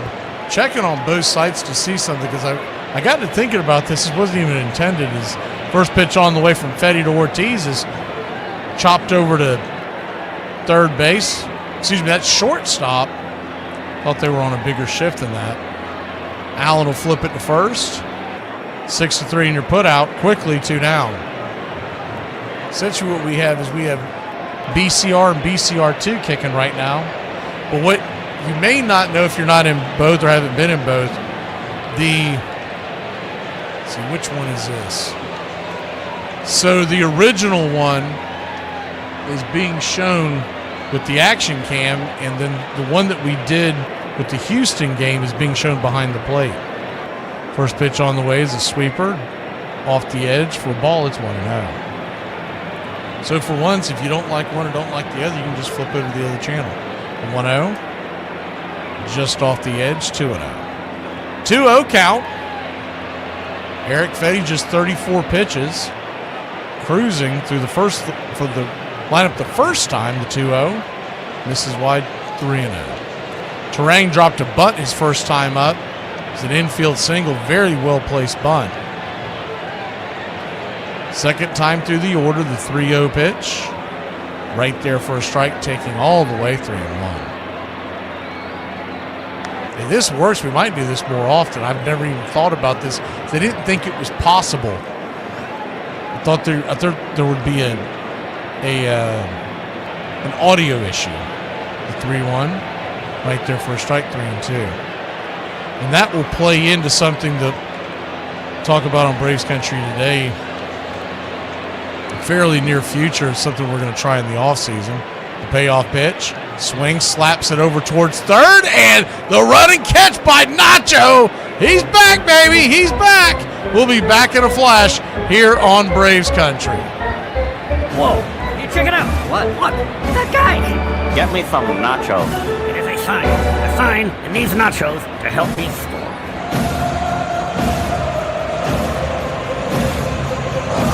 You don't like Drake? How could you not like Drake? Who's Drake? Who's Drake? Drake is good. I told you that Drake was bad. I hate the Drake. Now I want to ask you about, wouldn't you rather have this name spelled G-O-O-S-H, the phonetic spelling, rather than all the S's, W's, and Z's?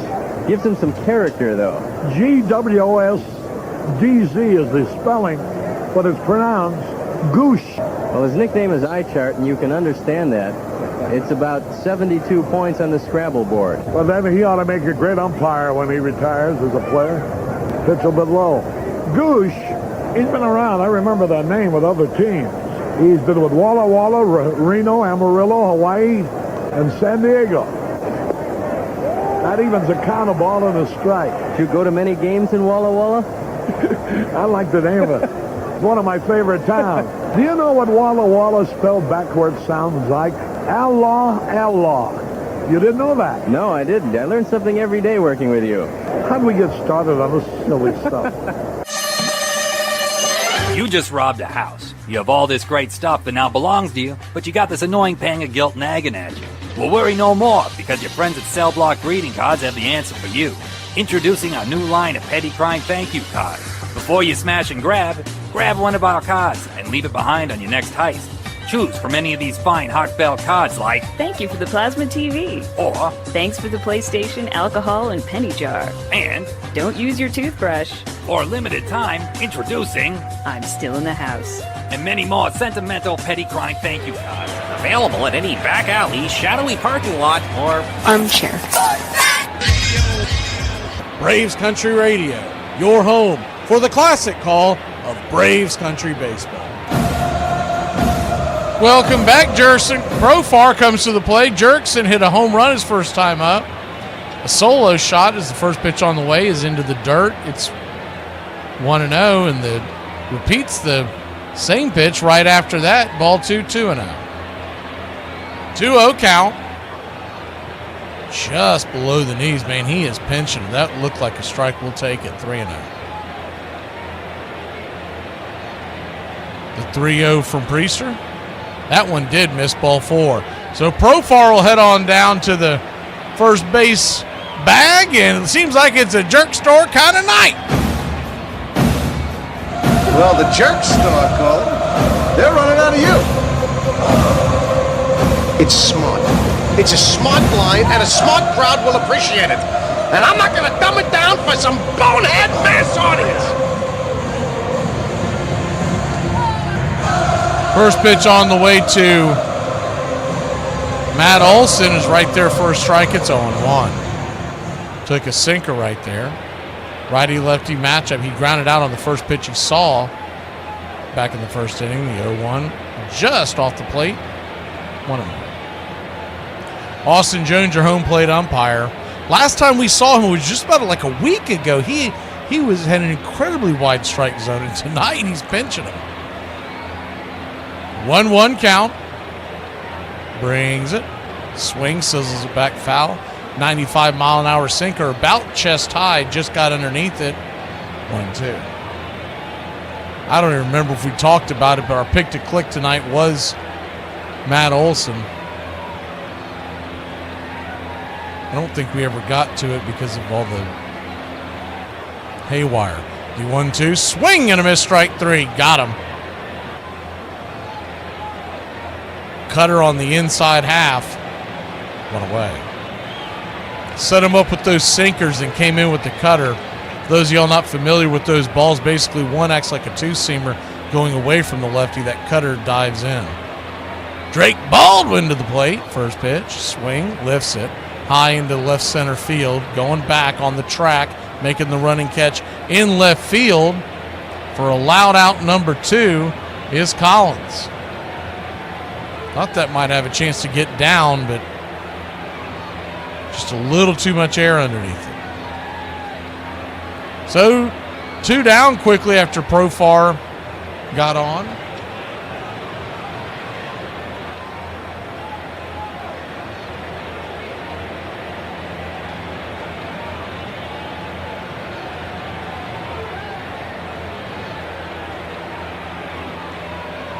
First pitch on the way to Sean Murphy, who struck out his first time up, is swung on and banged back foul. It's 0-1.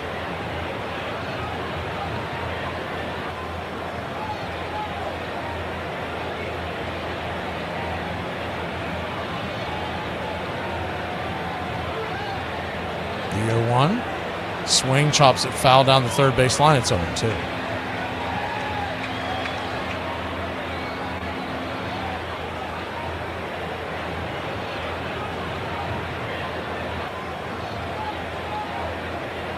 Two count.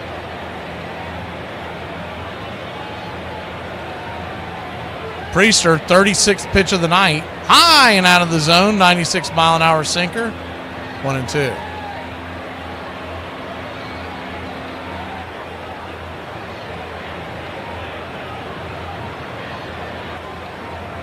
The 1-2. Kicks and fires. Just off the plate. 2-2. 2-2 count.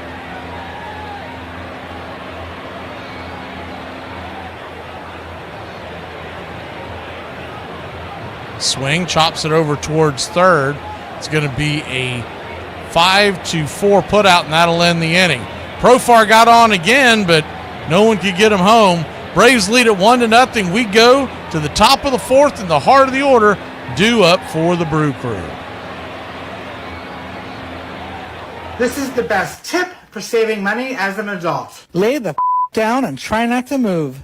Hey, can somebody explain to me how I can still remember my childhood phone number but can't remember my Gmail password to save my life? Say the weird thing. All the vowels in Celine Dion's name are the same vowels you sing in Old MacDonald in the correct order. I know this, and now you know this too. So parenting is a whole lot like pancakes. For the most part, they're going to turn out fine, but you should probably apologize to the first one. Hey, y'all kids got it made today. Y'all slides is made out of plastic. Ours is made out of aluminum foil and platinum. Real talk, the younger generation, y'all take a walk in our shoes. Imagine sliding down this slide with shorts on in the middle of the day. Ew, he left his ass up there. You ever got to the bottom of this slide and shock somebody and they cry and go tell the teacher? Now you got to sit down in ISS for no reason. Talk about you go too fast with the wrong kind of clothes, the back of your leg look like baked chicken. That had to been the most dangerous thing on the playground. We used to try to show off in front of the girls to run up this slide. Tell one of my classmates try to run up with some slippery shoes and he left his face on them. This ain't nothing but a big spoon.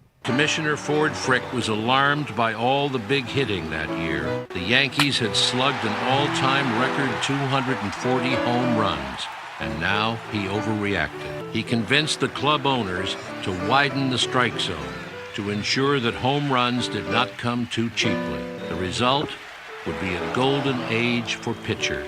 Oh, a genius. Perhaps the only pitcher I have ever seen, and certainly broadcast, where after one batter, I would think he might pitch a no-hitter tonight. The only one. He was the only one who would go out to warm up, and he would get applause similar to a symphony conductor who had just walked on stage. It was such respect as well as admiration. I don't think we'll see his likes for a long time. His name was Sandy Koufax.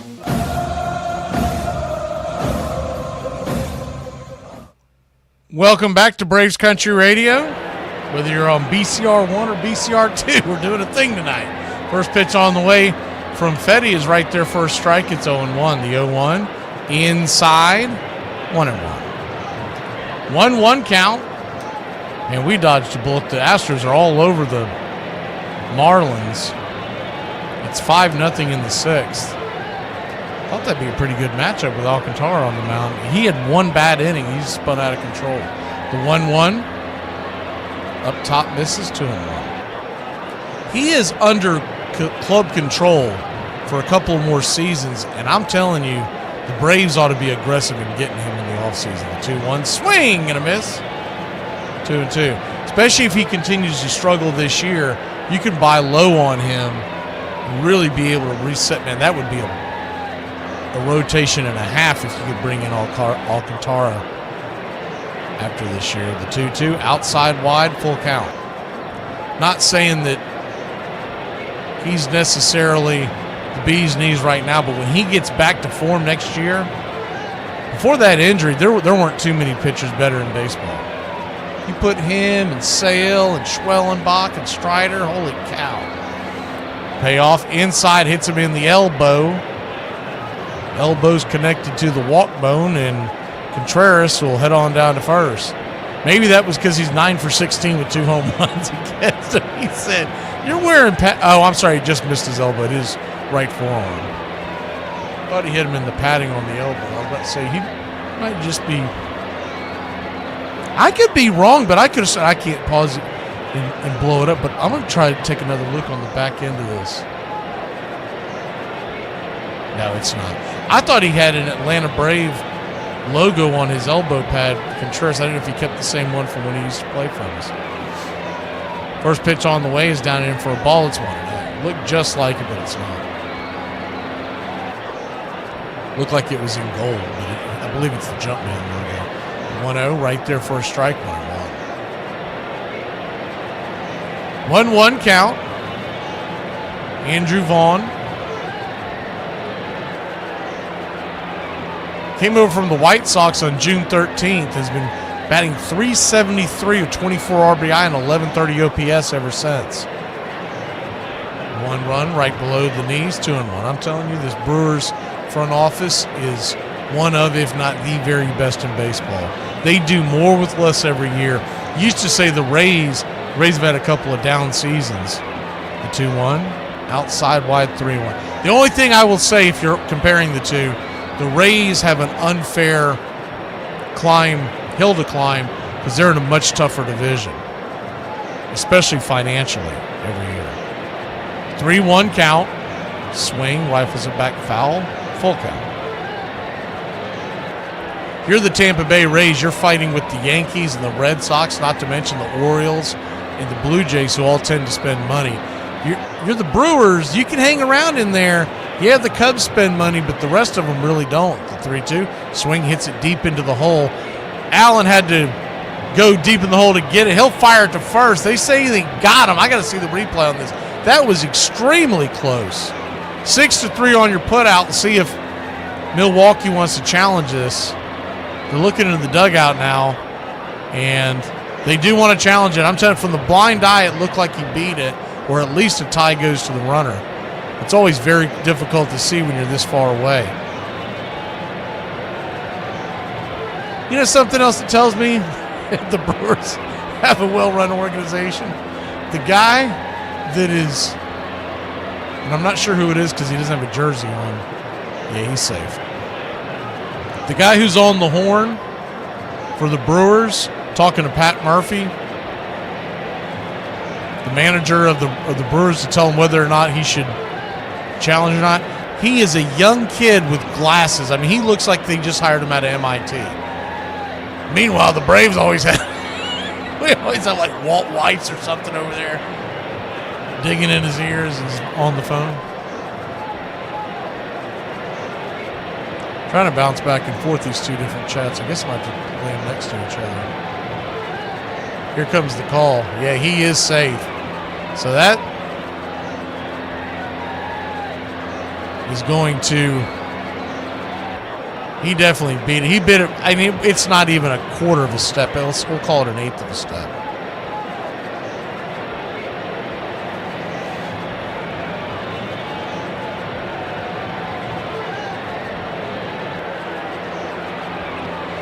First pitch on the way after that replay to Christian Yelich is swung on and fouled straight back. It's 0-1.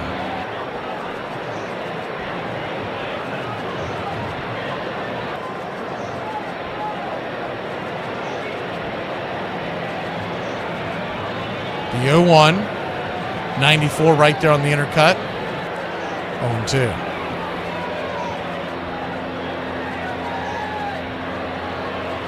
(0-2) count. 0 for 1 on the day as Yelich, but he has had a good career against Fetty. The 0-2 swung on, chopped up the middle. Ozzy's got it. He'll stay up on the bag at second. That's the only out he'll be able to get. No chance of getting Contreras at third, and Yelich still runs well. So a smart play by Ozzie Albies.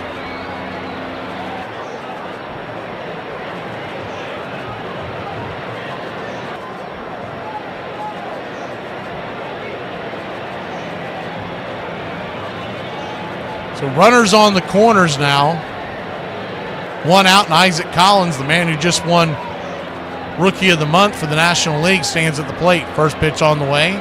Chases a sinker off the edge. Fouls it away. It's 0-1. He's done that 2 times tonight, or 3 times. 2 times his last at bat.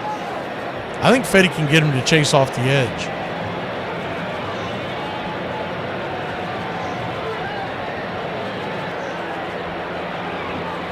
The 0-1.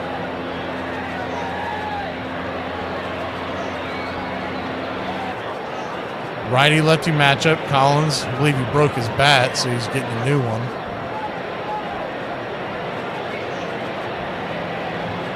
Oh, 1 count. Fetty at just 54 pitches, so he's good on that front if he can have a fairly quick 4th inning. Kicks and flips it over to first, trying to catch the runner napping over there.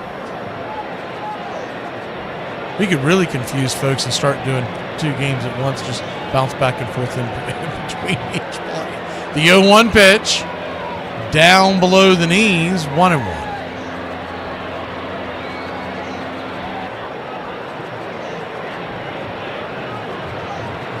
One count.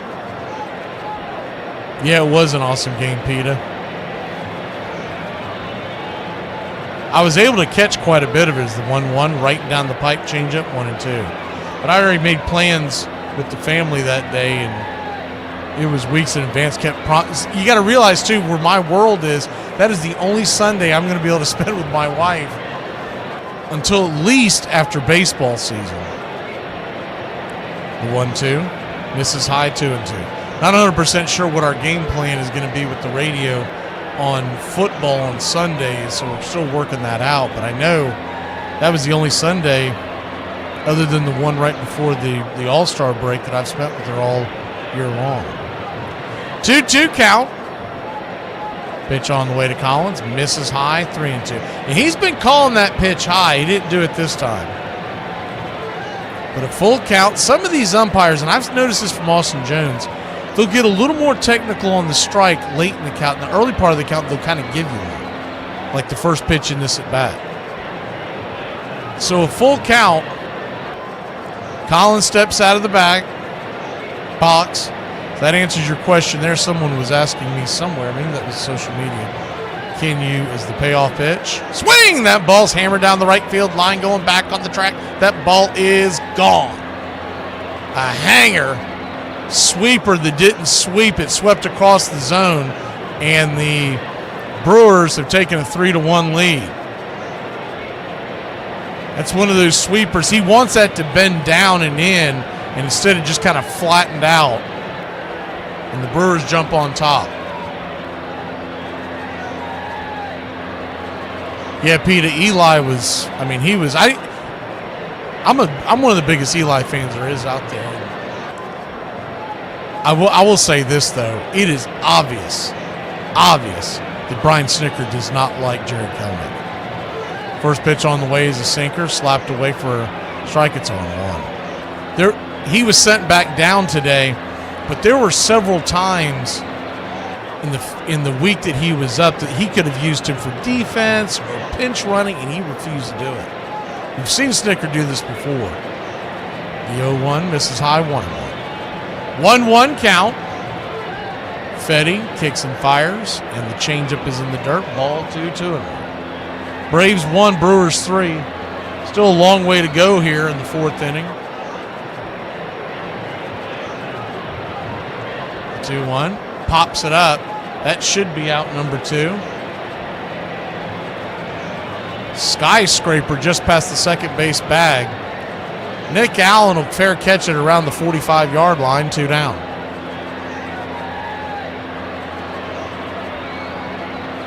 Yeah, I wouldn't say he got it right, though, Freedom, because I'm not even saying he needed to bring him into pinch hit. But there were opportunities for him to pinch run. Remember the extra inning game where you could have put, I don't remember if it was extra innings, but it was late inning game where you could have put Kelenic in to pinch run for Ozuna, and they didn't do it. First pitch on the way is a swing and a miss strike. It's 0-1. I mean, that is someone digging in, telling the brass, I'm going to do it my way. Is the 0-1 right there at the knee zone, too. And if he's willing to do that, then why isn't he willing to do other things that the brass is telling him to do that doesn't pay off? Siegler, who flew out his last time up.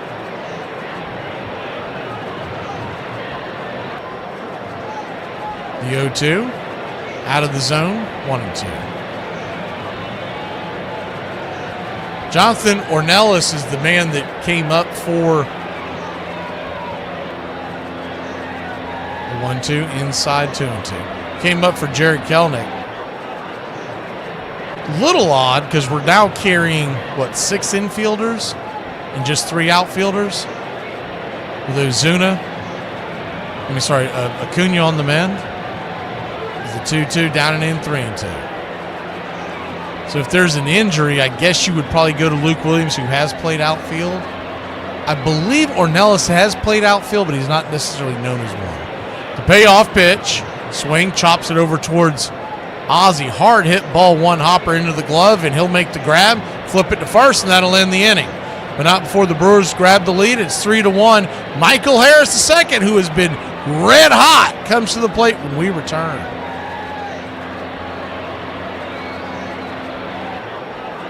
Oh, it is a good makeup day. And it looks like a good hair day because you can't see the grease under the hat. Pro tip. Slide here is your ex. But if that's the call, Mike, Will, and Sam all have to know they're shifting. Open palms to post, thumbs ups to crosser, thumbs downs and out. Trevor, why don't you get up here and draw that for us? Playing in the NFL is hard, but playing Armchair. fantasy football is easy. Fantasy football time. You won't let me draft the players I want to play. It's fantasy football, so the Hulk should be able to be on the team. You go 14 times and only win one time. It leaves a little sting. But I've said this. I know it's going to sound weird, but I've said this. If I had to go back to the future and know what the results were going to be and trade with the Marlins, who won twice and only went twice, I wouldn't do it. At the 14 times, still thinking that maybe fate might change. Going 14 years in a row is pretty incredible. Armchair. It is played everywhere.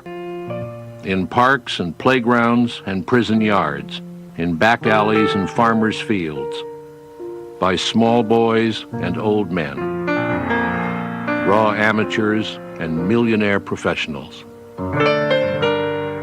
It is a leisurely game that demands blinding speed. The only game in which the defense has the ball.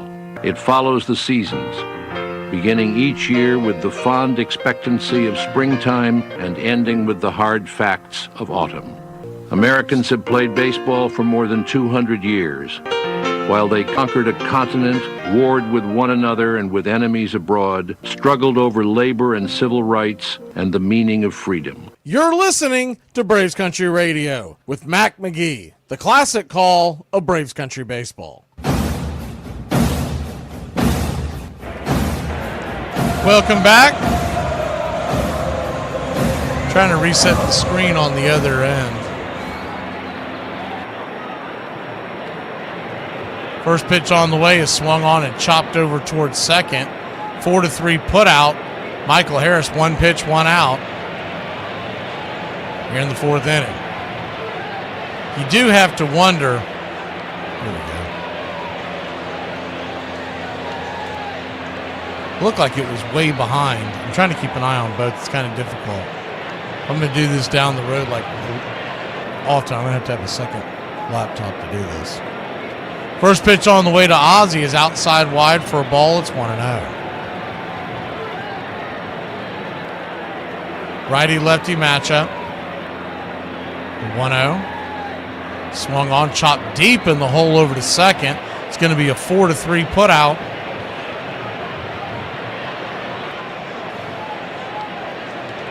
So 2 pitches, 2 outs for the Atlanta Braves. I mean, that in a nutshell is what's wrong with the Atlanta Braves offense. Whoever you want to pin it on, the pitching coach, the manager, whatever, that's what's wrong with this offense this year. They don't even have the common sense to know, the common baseball sense to know that if the first guy gets out on the first pitch, you don't swing at the next pitch.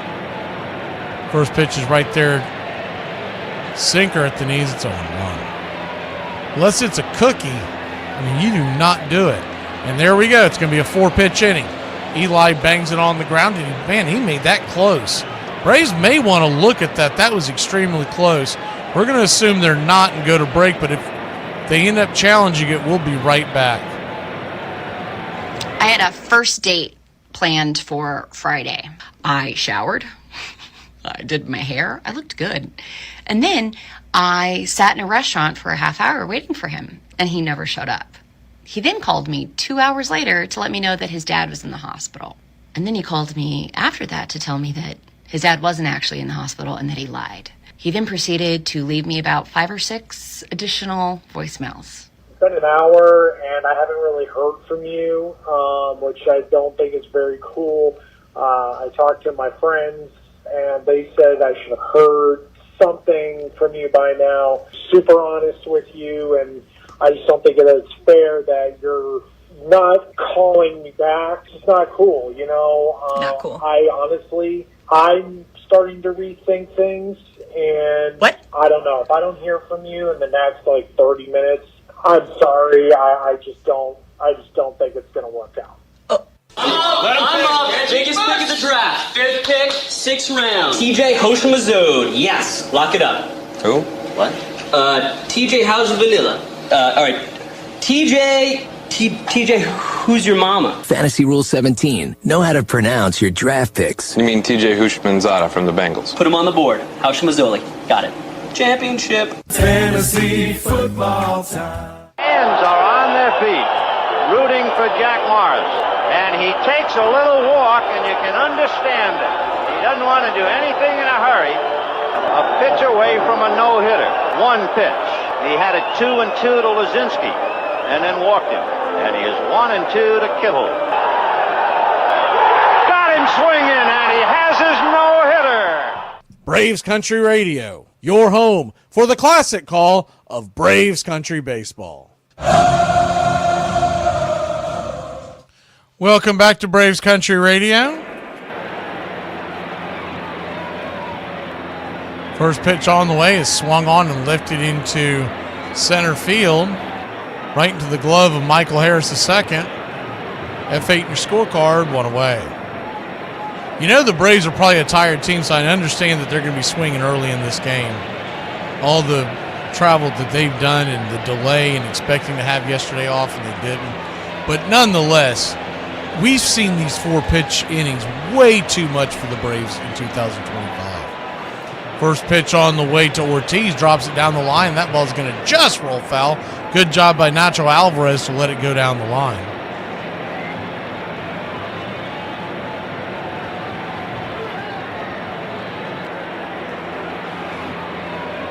See if we can get I'm trying to experiment to see if we can get this thing going right in the right direction. I'm starting to think that change the view one more time. If you can't get it right, I'm just going to go to the one screen. But as of right now, we got 2 screens going on. The idea is that one of them is behind the plate and the other one is what they call the action cam. 0-1 pitch to Ortiz is swung on and fouled inside. It's 0-2. So an 0-2 count. I don't know if one makes the other one drag is my biggest question. The 0-2 comes set, brings it down below the knees, 1-2.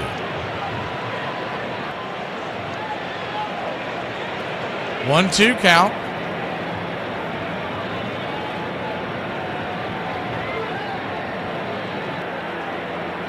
Pitch on the way, swung on, chopped over towards Olsen.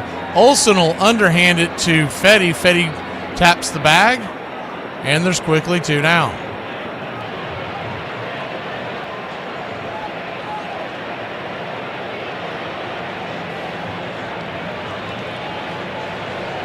2 down. Good to see you, Nathaniel. Billy Power Max, they're over in the, I believe they're in the original one, or the intended one. BCR 1 is the first pitch on the way, is outside wide for a ball. It's 1-0. Pete is chilling over in BCR 2. The 1-0. Takes and fires right there at the knees. 1-1. 1-1 count. There's other folks, but I don't see anybody else chatting on BCR 2. The 1-1 in the dirt. 2-1. So a 2-1 count.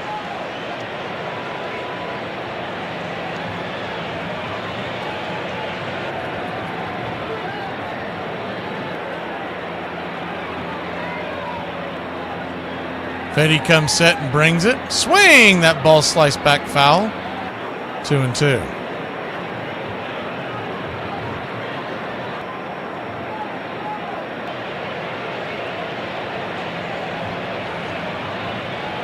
The 2-2 lifts it. That's a pop-up just past the third base dirt, and Nacho's got it, and that'll end the inning. So another 1-2-3. We got a fast-moving game here in hot Atlanta. Not quite as hot as usual with the cloudy skies. The Braves trail 3-1. Hey, does anybody else get road rage walking behind people? Or is it just me?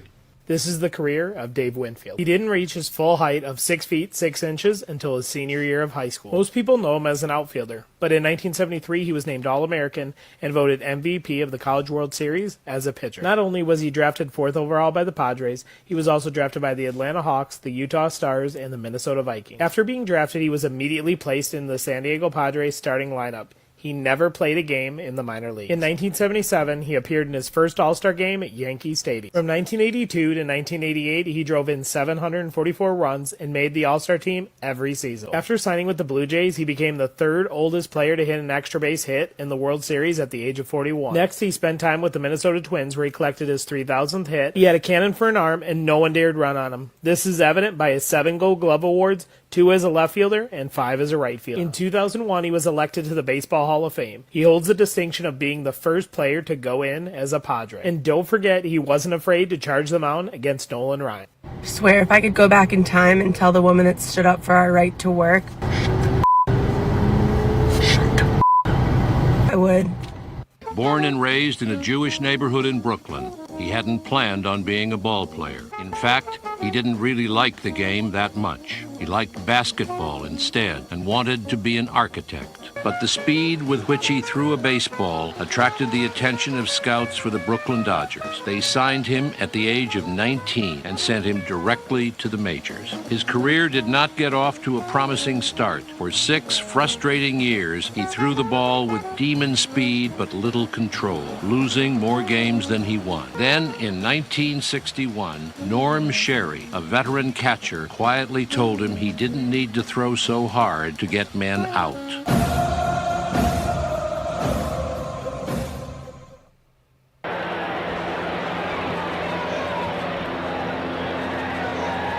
First pitch on the way to Alvarez is swung on, chopped over towards short. I thought the third baseman, Siegler, was going to have it. Ortiz backhanded. Fires it to first, 1 away. We went over the wall trip thing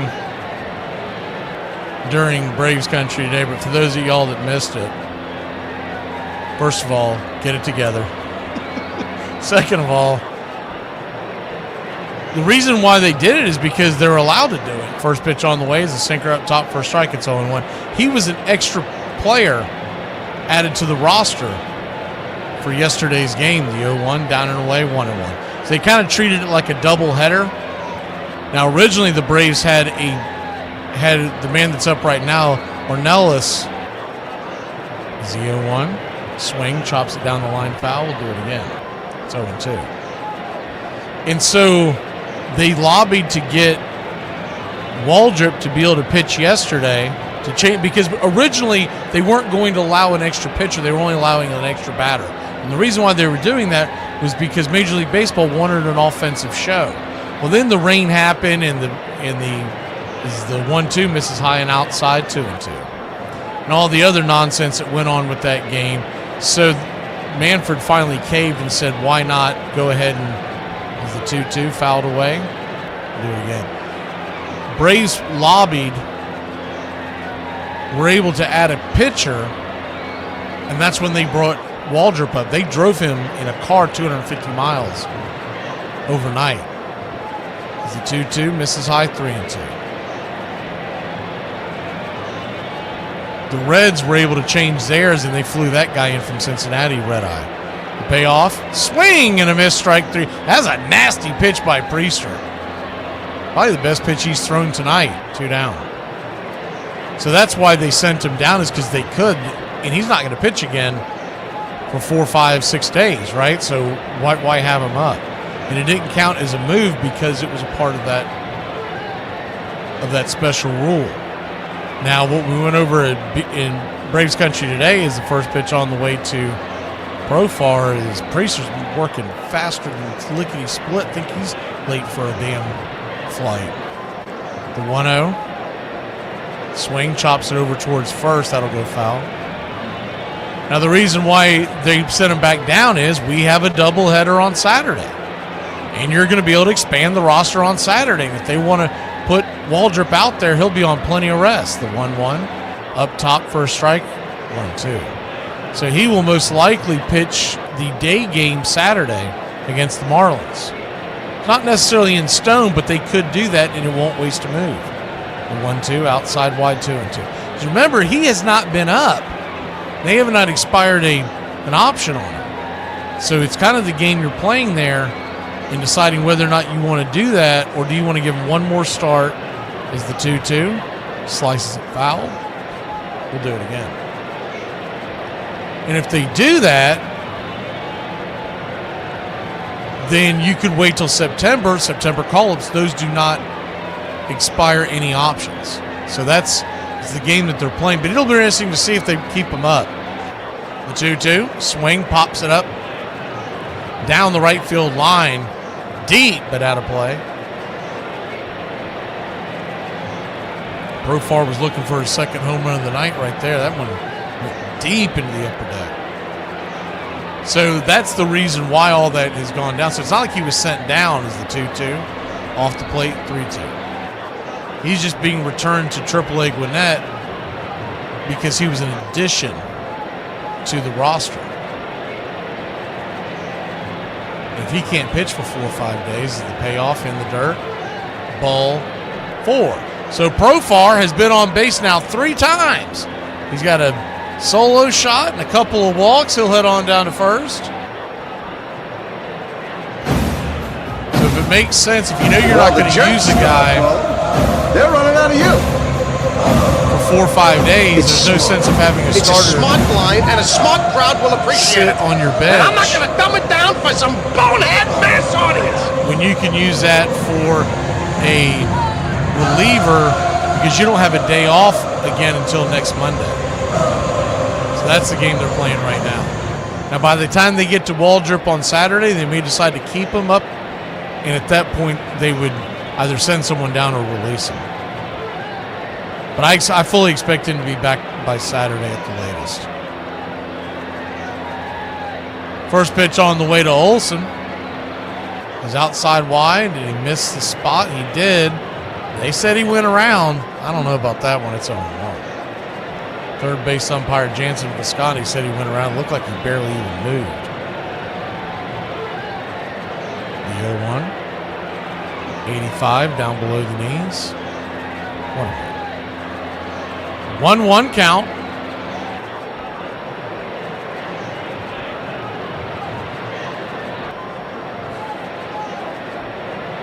Kicks and fires. Swing! That ball's hammered deep into left field. Out of play, 1-2.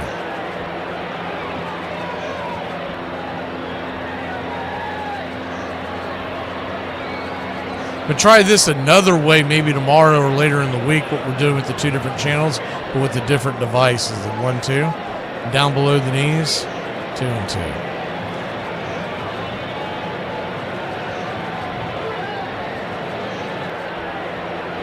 2-2 count. Runner at first. The pitch. Swing, slices it foul. Out of play.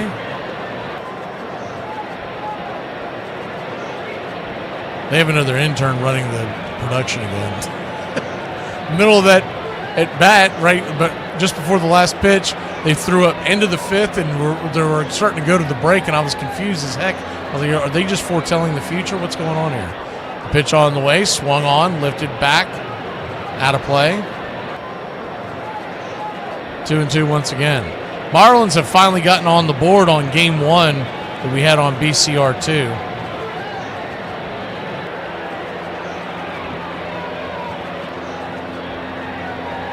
The 2-2 count. Swing. Fouls it away.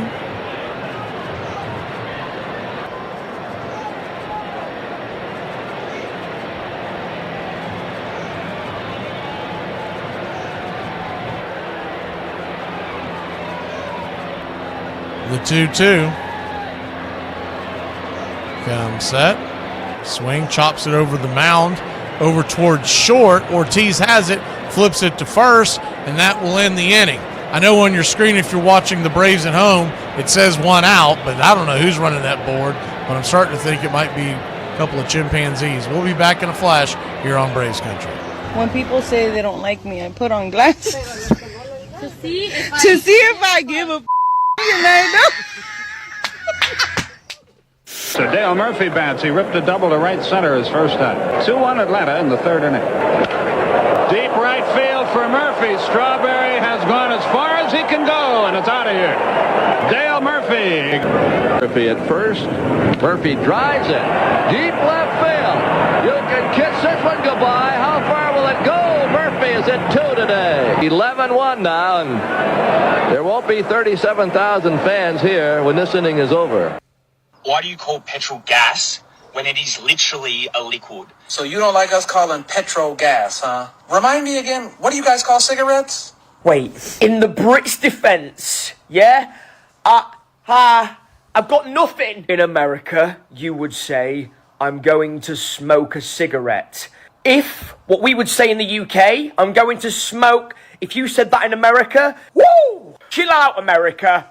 There were a lot of people in baseball who believed that Sandy Koufax would never be a major league pitcher. He had no control his first few years in the major leagues. He was getting nowhere at all. He was walking more people than he was striking out. And then suddenly, he found it. And when he found it, there was a period that ran from 1961 through 1966 in which he was good as any pitcher in baseball history. It's an unfair contest after they've been up to bat against him. And I remember more than once a batter being up there and looking at that terrific fastball, which always seemed to come up as it crossed the plate, and then shooting a look out to say, what was that? It was as if he'd thrown an Easter egg past him or something like that. It was something different. The game had been altered. And then he had that devastating curve. So the combination of those two, the batters felt absolutely helpless. And he was beautiful to watch because he bent his back in a way that other pitchers didn't. They had this enormous long hands and long arms. And there was a bow and arrow feeling about the way that he used his body.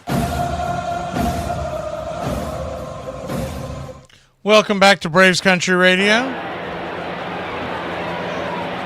First pitch on the way from Fetty to Contreras is a slider down and away. It's 1-0. We're in the the top of the sixth, Braves trail 3-1. The 1-0 outside wide 2-0. Fetty's at 81 pitches, so they might be able to get 6 innings out of him, which would be a huge win in terms of pitch usage, considering what they've been going through the last week. The 3-0. 2-0 misses down and out. Contreras 0 for 1, the 3-0 pitch. Inside ball 4, and he'll head on down to first. Told you Contreras has owned Fetty over his career, and Fetty has pitched to him like he has. He's pitched around him all day long. He did get him out the first time up, then hit him. Now he's walked him.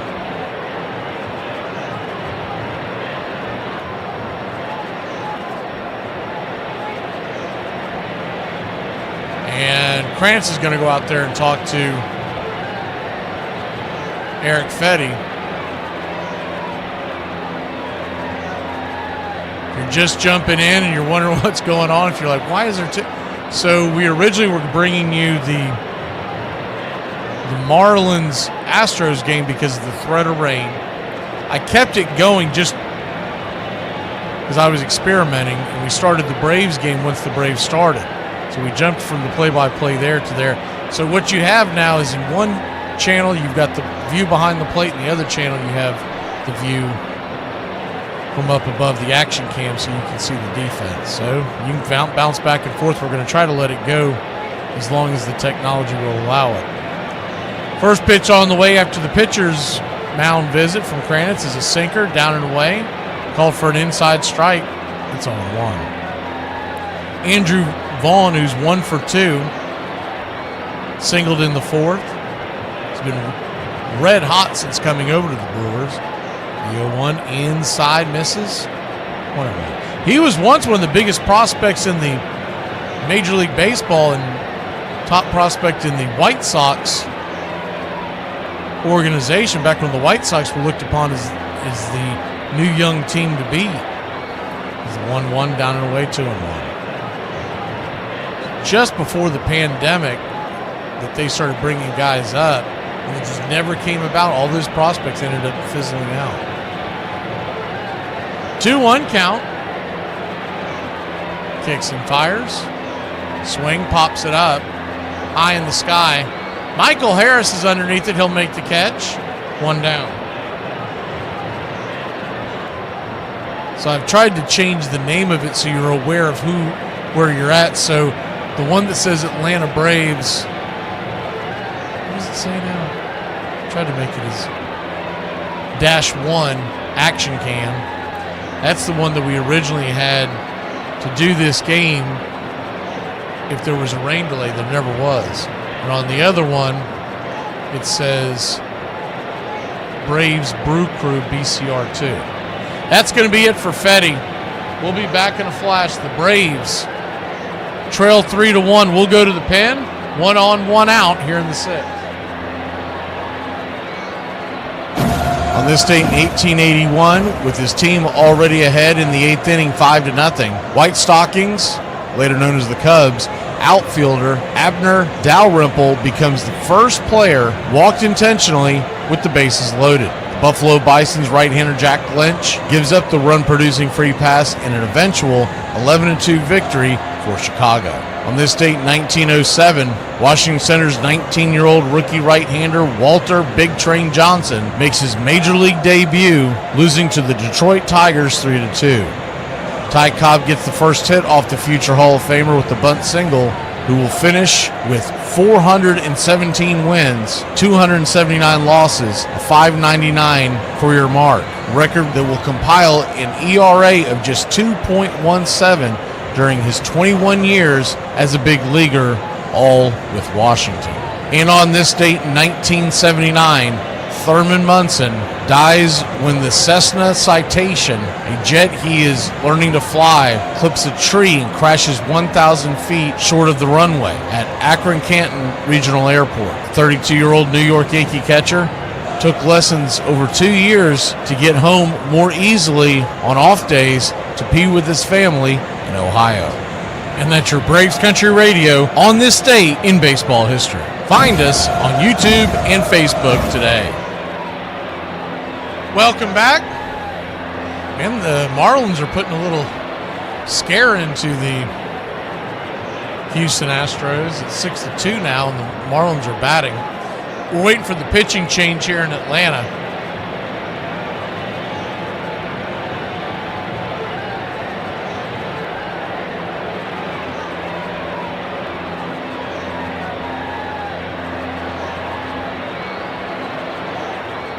Eric Fetty, 5 1/3 innings, will give way to Aaron Bummer. First pitch on the way is a sinker off the edge. It's 0-1. 1 on, 1 out. Raggy. Aaron Bummer's in.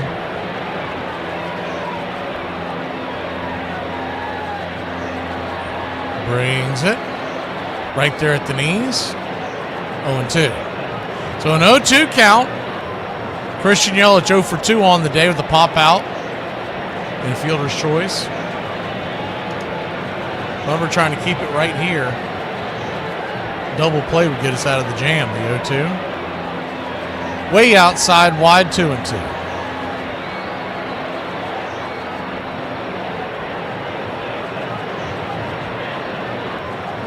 1-2 count. Swing, lifts it into left. That'll be right at Profar. He just takes a few steps to his right. 2 down.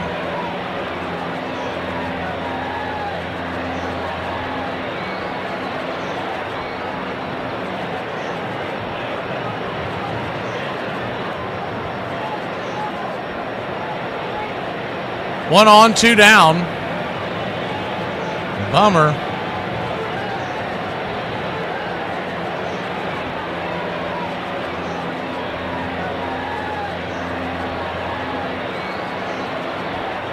He hit him. Looks like it got him on the inside. I thought that went off his bat. It looks like it must have hit him. Oh yeah, got him at the bottom of the leg. When it went by, I thought it chopped it off his back because he did kind of a check swing. Instead, he'll head on down to first.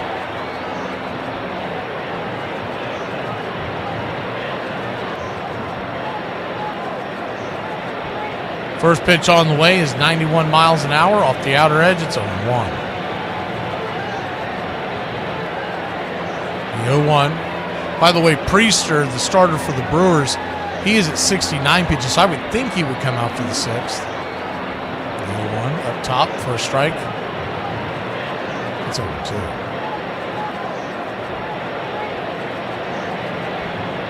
Oh, 2 count. 2 on, 2 out. Blake Perkins, 0 for 2 to fly out and to pop out. Aaron Bummer trying to keep it right here.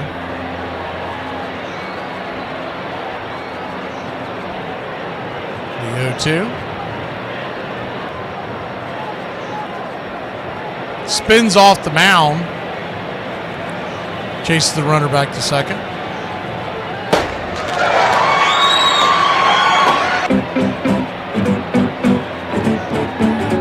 Thank you for the contribution there, Peter. The 0-2. Swing, dribbles it up the middle. Ozzy's got it. He'll step on the pillow. And Aaron Bummer gets us out of the jam.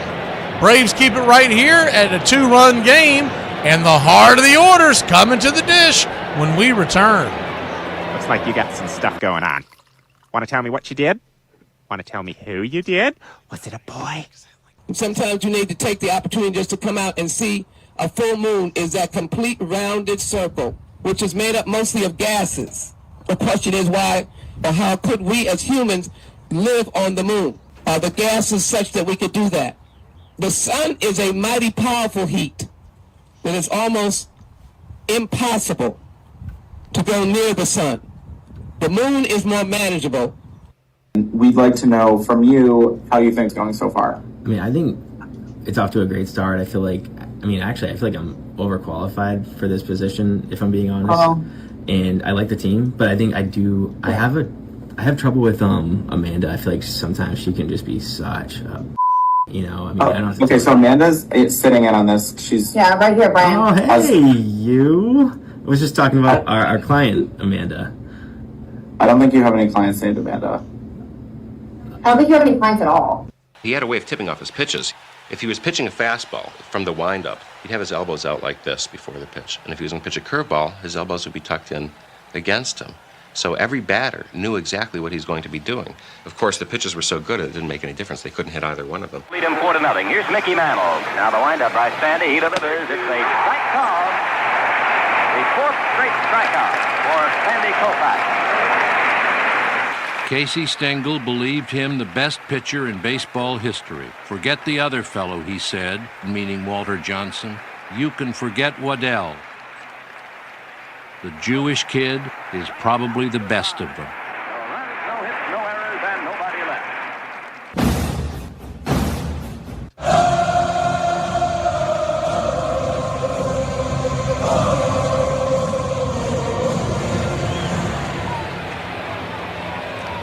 Welcome back to Braves Country Radio. Braves Country Baseball coming to you live in the Braves trail by 2. We go to the bottom of the 6th. First pitch on the way from Priester to Baldwin is chopped over towards second. Another quick swing and an out. 4-3 put out, one away.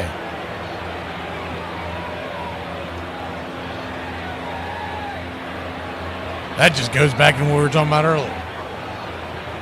Doesn't seem to be much approaches at the plate this year. We have so many first pitch swinging outs. And a guy that was not doing that at the beginning in Drake Baldwin, I have seen him change quite a bit over the last few weeks, and I think it's a part of whatever toxicity that is in that clubhouse.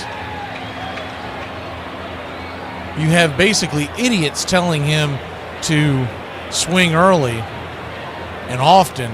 When he came into the spring, man, that guy was working the zone. When he first came up, he was doing it. First pitch on the way to Murphy is right there for a strike. It's 0-1. The 0-1 off the edge, 0-2. 0-2 count.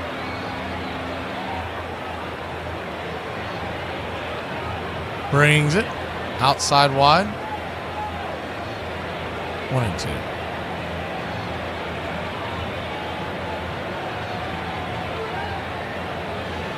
The 1-2 swing, chops that over to third. Easy 5-3 put out. Another quick out.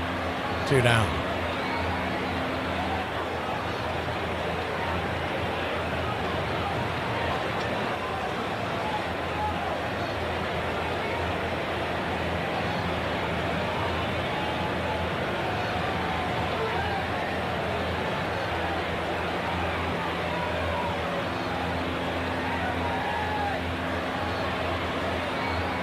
Two up, 2 down, and Harris, who popped out his first time with the first pitch, his last time up, takes one off the plate. It's 1-0. The 1-0 kicks and fires, swung on, chopped over towards the mound. It's going to be right there. Easy, breezy inning for Priester. 1-2-3, and this guy might pitch 12 tonight if it goes that far. We'll be back. Braves piddling around, down 3-1.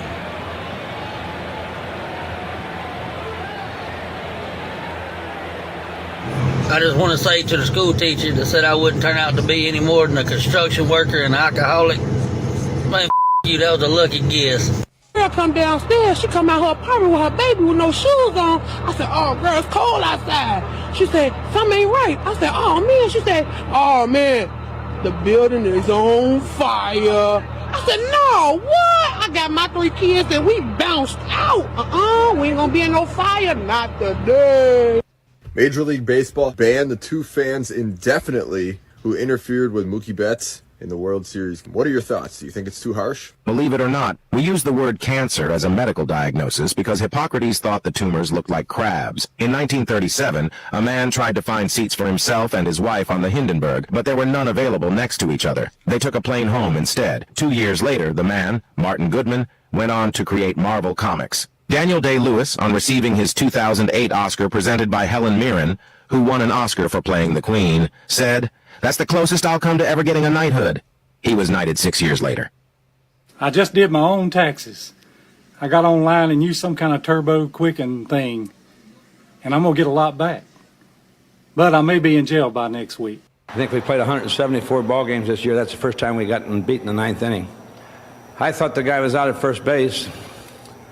I'm pretty perturbed about that call. For crying out loud, St. Louis, and I have friends that live in St. Louis. Don Dankinger, he made a bad call. Made a bad call. If they call him out, we still might have won the game. You don't know. That was game 6. We're not dead yet! One more time, baby, one more time. Come out and play game 7. Lefty-righty matchup is Aaron Bummer. I'm in the bushes looking at the road. Fires the first pitch in for his sweeper, down and in. It's 1-0.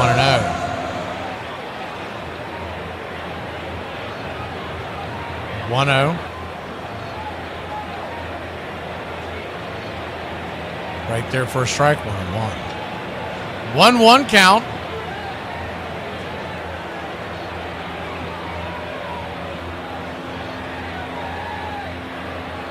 Kicks and fires. Down and in, 2-1.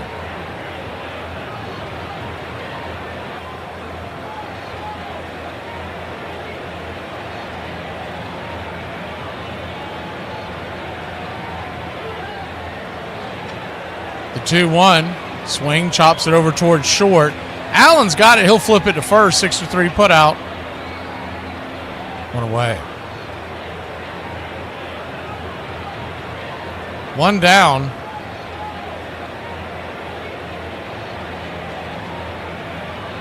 Trying to see if this is just on one TV or if this is the...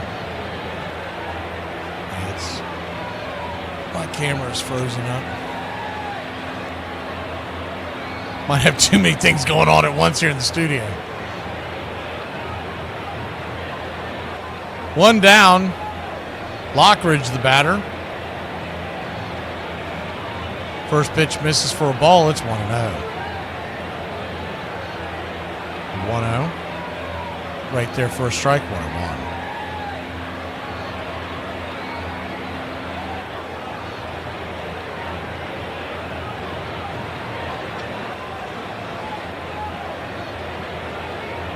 The 1-1 pitch, swing.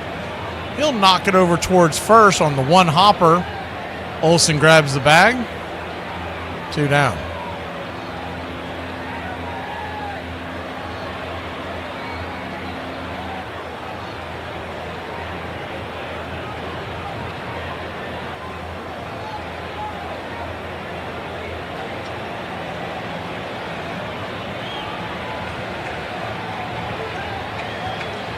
Two down. Kicks and fires. Sweeper below the knees. Ortiz 1-0.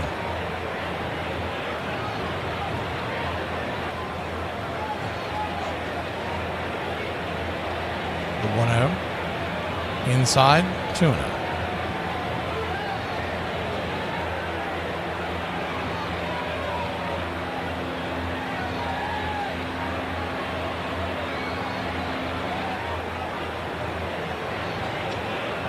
The 2-0 count. Sinker right there above the knees, 2-1. Bummer's just thrown 18 pitches. See how long they keep him in tonight. The 2-1. Just grabs the outer edge, 2-2.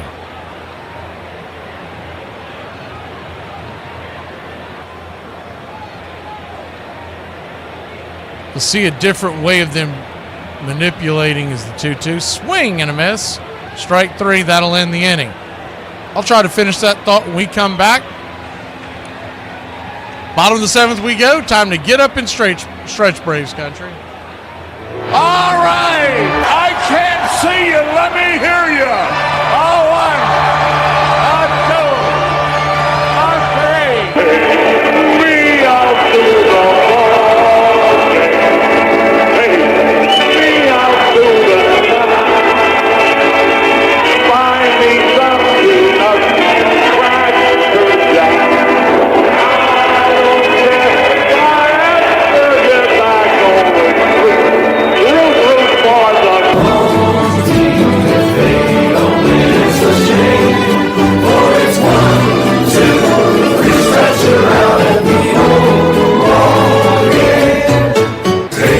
We out to the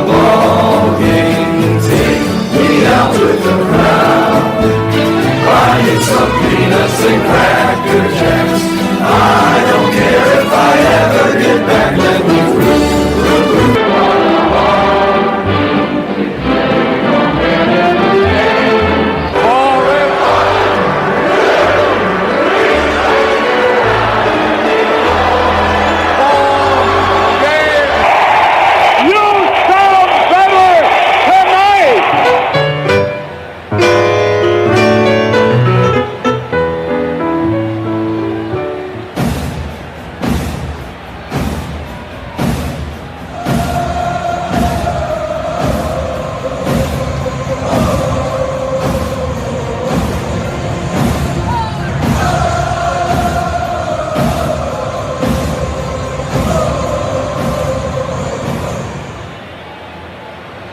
Welcome back, Braves country. Trying to fix this on the fly because I feel like the two are dragging each other, so I'm trying to put it on a different. It's the first pitch on the way to Ozzie Albies. Swung on and fouled back out of play. It's 0-1. I'll try to put it on a different device, the secondary channel, but I'll wait to do it at the next break. The 0-1 misses outside, 1-1. 1-1 count. Braves trail 3-1. Quickly moving again. Cutter up top, 2-1. And he just grabs the ball and throws it like the other guy the other night. The 2-1. Swing. Dribbles it over to second. 4-3. 1 down. He's only at 80 pitches. Really, the only thing that he's done all night, we had a little bit of a threat, but realistically, it's just the home run ball that started the game. The only time the Braves really got to him. He's not striking him out, but he's pitching so quickly that he's just keeping him off balance. And the Braves are playing into his hand because they're swinging early and often. Eli White, the batter, first pitch, takes a curveball there at the knees. It's 0-1.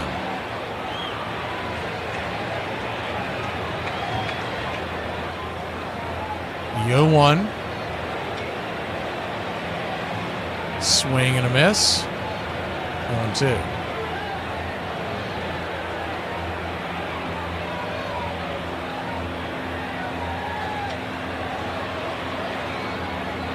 The 0-2. Up top, misses high. 1-2. 1-2 count. Swing and a miss, strike 3. Got him.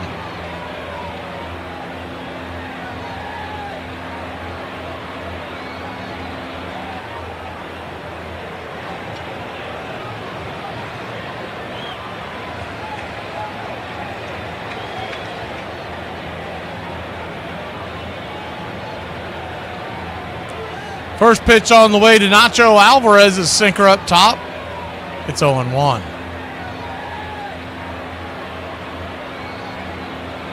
The 0-1 right there at the knees, 0-2.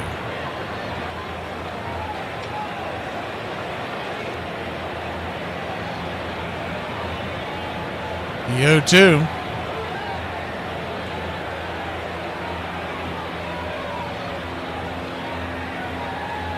Alvarez, 1 for 2 on the night with a double in the second. The pitch. Tried again chasing a slider. Good job by Nacho.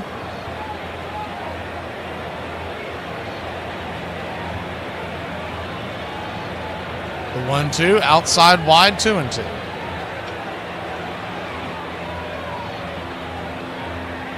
Two count.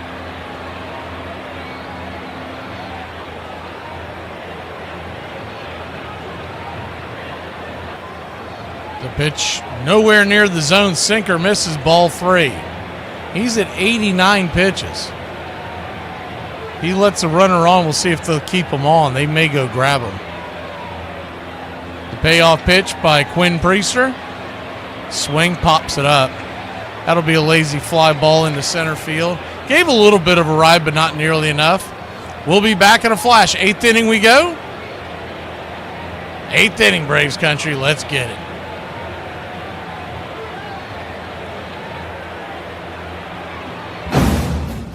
106 miles from Chicago. We've got a full tank of gas, half a pack of cigarettes. It's dark, and we're wearing sunglasses. Hit it. It's happy hour. When wins become losses and losses become wins. You guys going to happy hour? Yeah? Yeah, I'll come for a couple. Just a couple, though. Not like last time. Okay. Let's get it! Hey! Afternoon, everybody. I put my pants on, one leg at a time. Guess what? I got a fever, and the only prescription is not... Ladies and gentlemen, we interrupt our program of dance music to bring you a special bulletin from the Intercontinental Radio News. You're in Braves country. Drink a beer. Salute.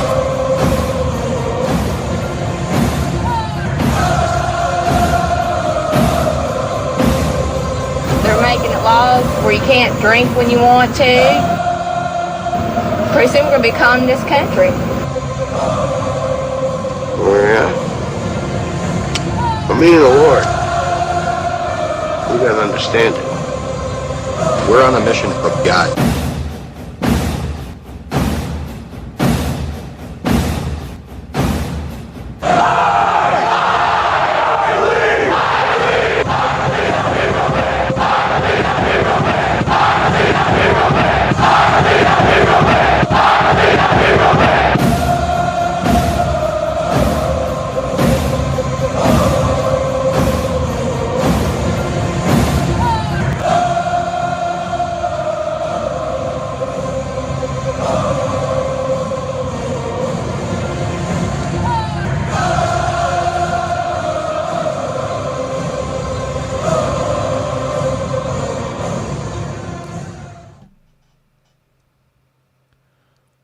Welcome back. Daysbull Hernandez will be the pitcher. Daysbull fires the first pitch there for a strike. It's 0-1. The 0-1. Swing. Fouls it off the mask of Drake Baldwin. 0-2. 0-2 count. Hernandez coming in with a 2.32 ERA. The 0-2 misses high, 1-2.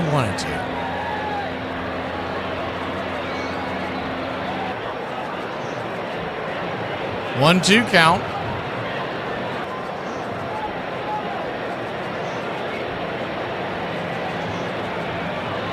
As the slider goes into the dirt. Braves trail 3-1. Still 2 more innings to grab the bats and make a difference here. I would think if Quinn Priester's night isn't done, he's on the ropes. The 1-2. Swing and a miss. Strike 3. Now, the Brewers have a good bullpen, but the Braves have not been able to do anything with Priester, not either time that they've seen him this year. So we're willing to try anything else. He is at, I believe, 90. Double check this number. Right at 90 pitches. First pitch on the way is a swing and a miss slider to Contreras. It's 0-1.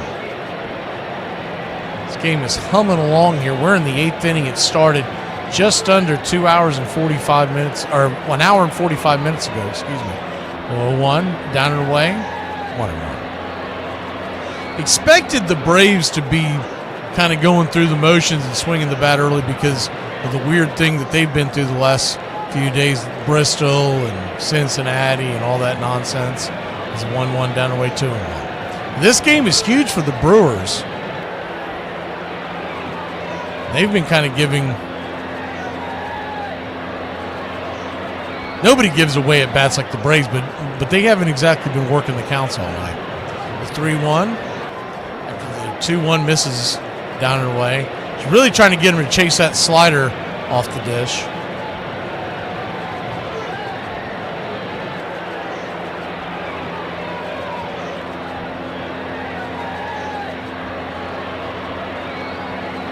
The 3-1 pitch, outside wide, ball 4. He'll head on down to first.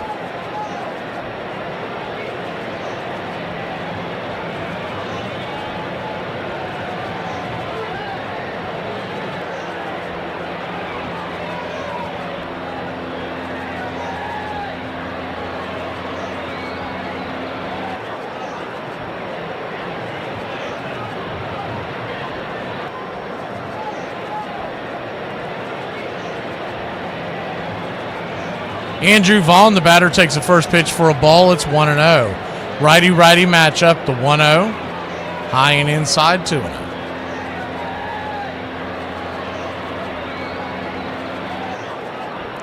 Two-0 count.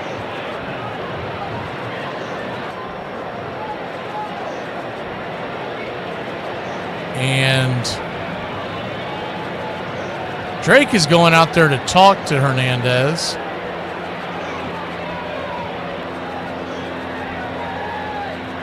Ozzie Albies talking with them, get a game plan how they want to pitch him, how they're going to set the defense up.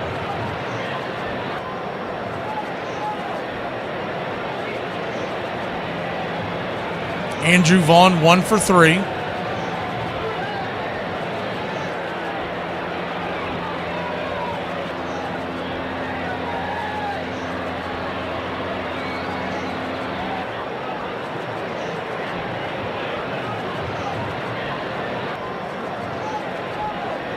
The 2-0 pitch. As we go back to work. Slider right there on the inner cut. 2-1.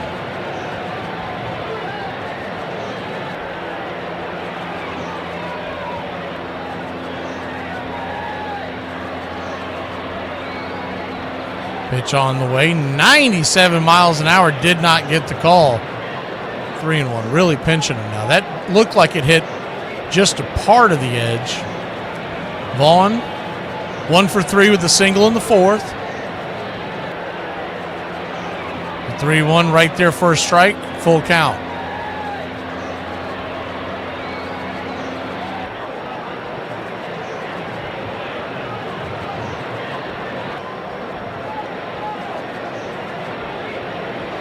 Payoff pitch. Now they're going to throw it to first, and they got the runner caught in a rundown. Contreras is going to get tagged by Ozzie as he topples over, tags him on the wall before he ever hits the base, and there's 2 down. The only thing that gives me pause on that is that's how we lost Riley yesterday. Almost exact same kind of a topple where he waited too long to throw it to I'm sorry, that was Hernandez that was covering the base, but he waited too long to throw it to him, so he tried to deke him into stopping and then tagged him on the belt. And he got him, but he went ass over tea kettle over the base over Contreras. He appears to be okay. Hopefully that doesn't end. It does not stop with this. First pitch on the way is a slider. Off of that play, down and away, ball 4. So he'll take Contreras' spot at first, but there are 2 down now.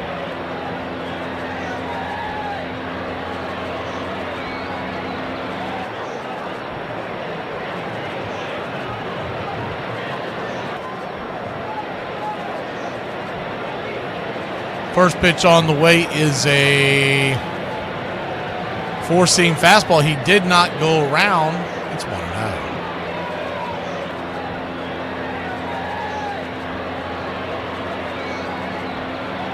The 1-0. 98 right down the pipe.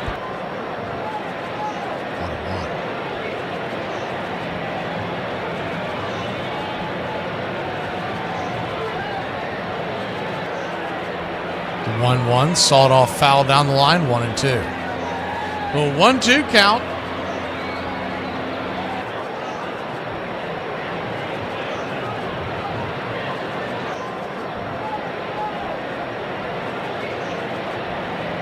Swing, chops it over to Olsen. 1 hopper. He steps on the bag, and that'll end the inning. Daysbel Hernandez gets out of it clean. We'll be back in a flash. Allen, and then the top of the order. To the bottom of the 8th we go.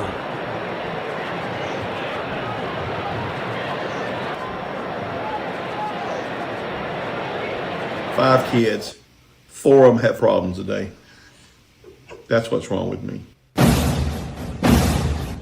Hey Braves Country, this is Mac McGee with Braves Country Radio. We are bringing you pitch by pitch, play by play of your Atlanta Braves all year long. Please like and subscribe today. It's free, and it helps us bring you more of the game we all love. Braves Country Radio, your home for the classic call of Braves Country Baseball.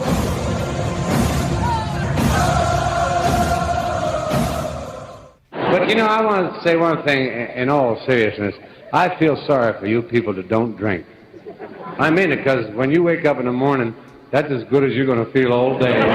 Armchair. My son's school sent an important update. We will no longer accept DoorDash, Uber, or any other food orders sent to the school for students. Please send pre-packaged lunches or they can eat in the lunchroom. In case you all wondering, no, my son is not in high school. He's in 1st grade. What kind of lives are y'all leading? Y'all have been sending so much food through Uber Eats and DoorDash that the school had to shut it down? I don't care what y'all say. I don't want to hear nobody else come on this app and talk about how broke y'all are and y'all can't pay y'all bills. I tell people this all the time. You might think I'm crazy when I tell you this, but the easiest place to hit the day is the big leagues. It is, and I'll tell you why. You make the big leagues. The lights are better. The umpires are better. Pitcher control is better. And maybe most importantly, you're facing the same guys year after year after year. They don't get better. They don't change their philosophy.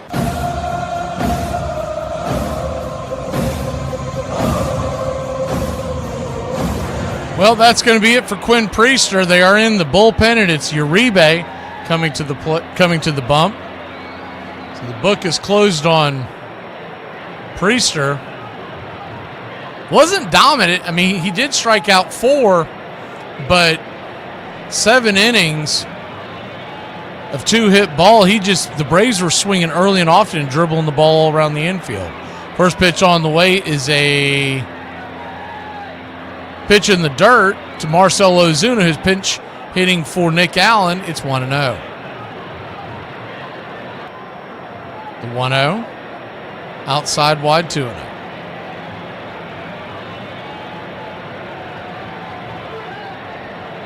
2-0 count. Uribe, he can bring it. We've seen him before. Marcell Ozuna coming off the bench.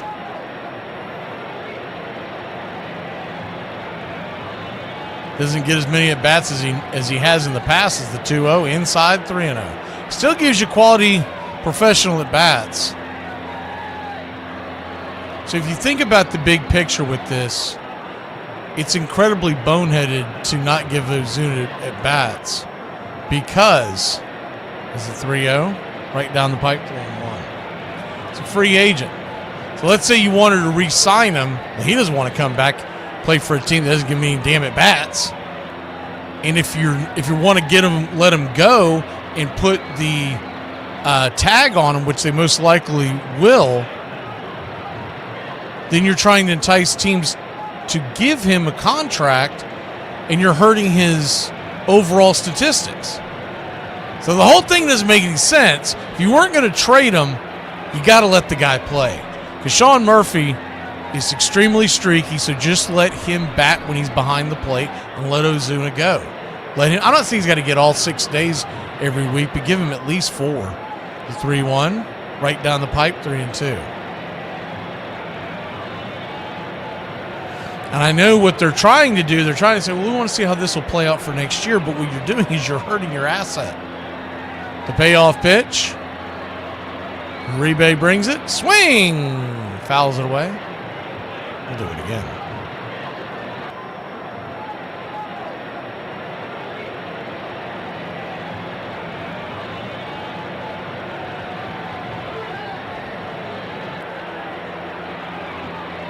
The payoff down below the knees, ball 4, so he'll head on down to first. Good at bat for Ozuna. And that is not an easy thing to do when you're not getting at bats. I'll tell you one thing he is showing is that when he hits a certain age, and I don't think he's there yet, where you don't want to measure every day DH, but he's going to hit for someone and be a pinch hitter, man, that guy is becoming a patient hitter as they get. By the way, the Astros hold on to win that game that we were covering earlier. I believe 8-2 was the final. It's not on the screen right now, but they won going away. Jurickson Profar comes to the plate. He could tie the game up with one swing, and he's gotten some good swings in tonight. Of course, that was against Priester.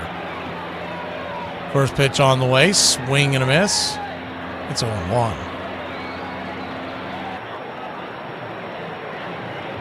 I'd say it's got something to do with why Priester didn't get to see the 8th inning. So he still had some pitches to play with, but they didn't want him facing Profar.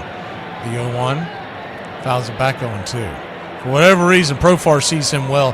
He got 2 or 3 really good hacks, not counting the home run.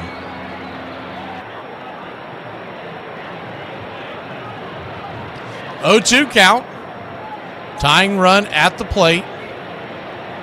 Uribe brings it down and in. Good take. 99-mile-an-hour sinker. 1-2. Milwaukee Brewers 67-44 on the year. Got a couple of game lead on the Cubbies. The 1-2. Outside wide, 99, sinker off the edge, 2-2. Contreras tried to get the call down the line, but to no avail.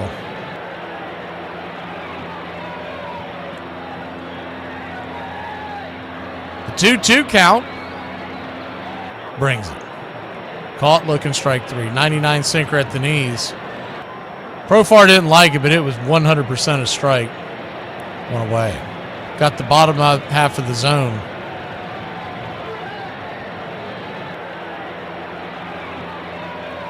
Same two teams back at it tomorrow. 7:15 first pitch. And we've got a night game on Wednesday and Thursday and Friday and a doubleheader on Saturday. First pitch on the way is 99 off the plate. It's 1-0. So who is it that had that issue? Was it Tree Nug?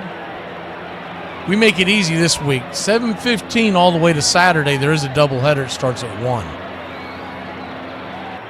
The 1-0. Swing, chops it hard through the hole. That's going to get through for a base hit. There you go, a little worm burner. And Luke Williams, who came on to pinch run for Marcell Ozuna, will head on down to third. And here we go, Braves country. Good piece of hitting by the Ice House. This is not watered down. This is Ice House. Ice House. Smooth as it gets. That was smooth as it gets. Just kind of roasted one through the hole.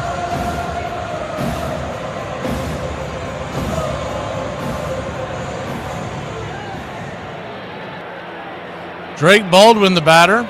First pitch on the way. Swung on, ripped over to short. Leaping grab. One pitch, one out by Drake Baldwin. We were just talking about that, 2 down. Hasn't seen Uribe. Swings at the first pitch he sees. And 2 away. He did not have these bad habits until he came to the big club. I don't know who he's hanging out with, who he's talking to, whether it's higher or the players, but somebody's putting in his head that he needs to ambush. I'd be willing to bet it's some of the other guys who are ambushing.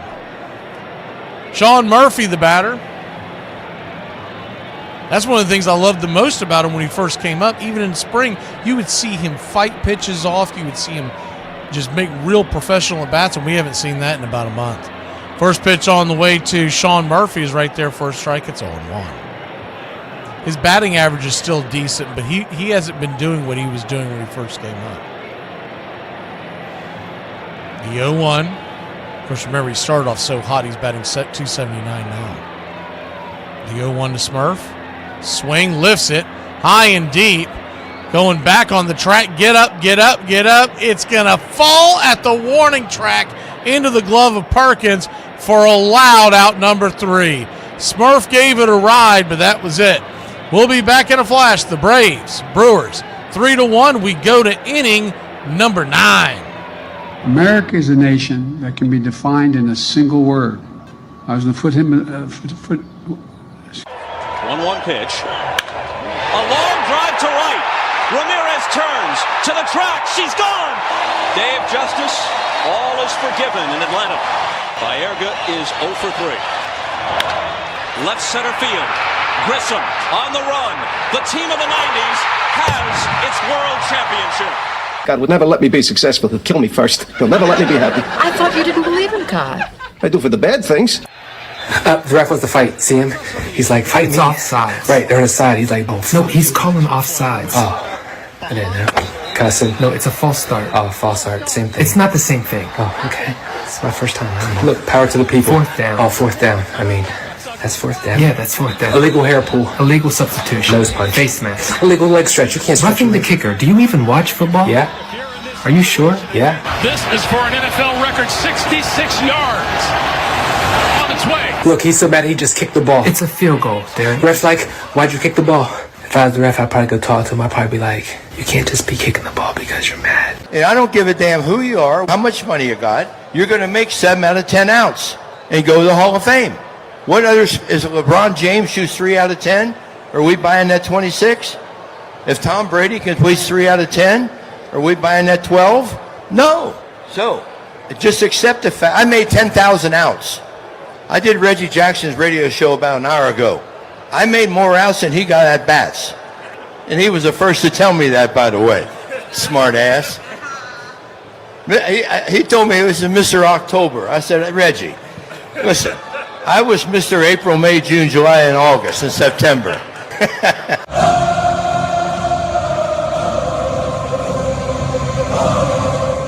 Welcome back. I don't know what that action cam is doing. I'm trying to stop it, man. It's going nuts. First pitch on the way to Dylan Dodd to the right-handed Collins is right there for a strike. It's 0-1. There it goes. I don't know if y'all saw that during the break. I was starting to get nauseous. I was like, God bless. The 0-1. Swing, fouls it. Now, that'll stay in play, but it will be caught by Eli White. 1 up, 1 down.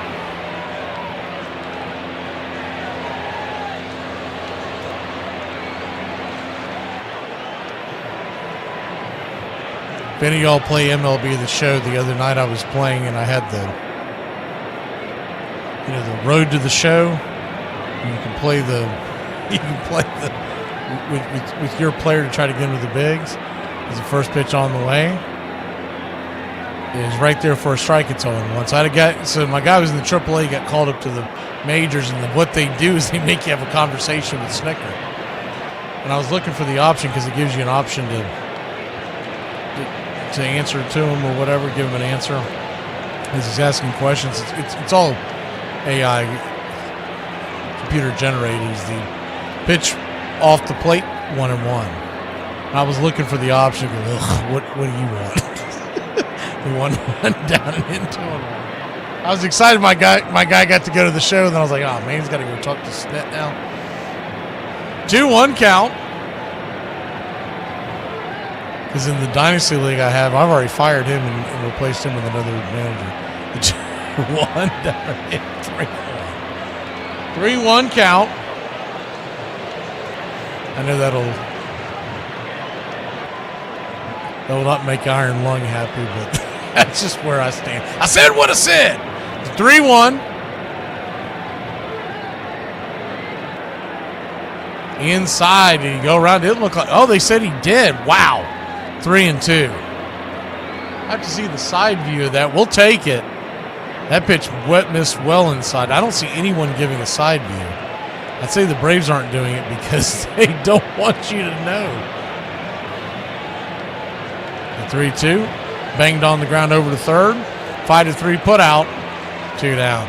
Yeah, that's exactly what it was. They just flashed it up on the Milwaukee cast, and Milwaukee, there's no way in hell that he went around. First base umpire is Malachi Morse. That doesn't surprise me, but it's funny that the Braves manipulate that. No, there's nothing to see here. That's a good pitch. 2 up, 2 down, and Dylan Dodd trying to have a clean 9th inning.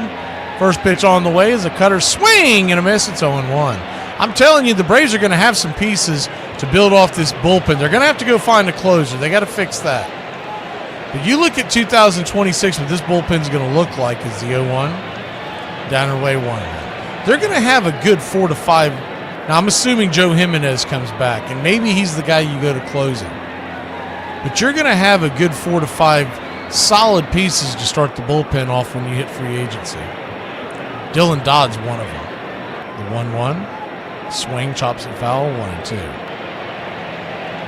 Not a guy I'm necessarily going to say that, hey, you have him definitely in the back of the bullpen per se, but you've got Dylan Lee, you've got Dodd. Unless they move him, Bummer would be, in my opinion, your third lefty. You're only going to see him if I'm running the show at the beginning of the game.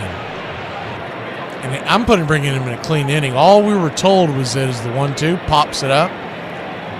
That's going to make it to left field, but Profar will camp underneath it, and that'll end the inning. Brewers go down 1, 2, 3. We go to the bottom of the 9th. See if we can walk off this Brew Crew. Michael Harris II and Eli White are due up. Better get that checked out? I would. What kind of a therapist are you?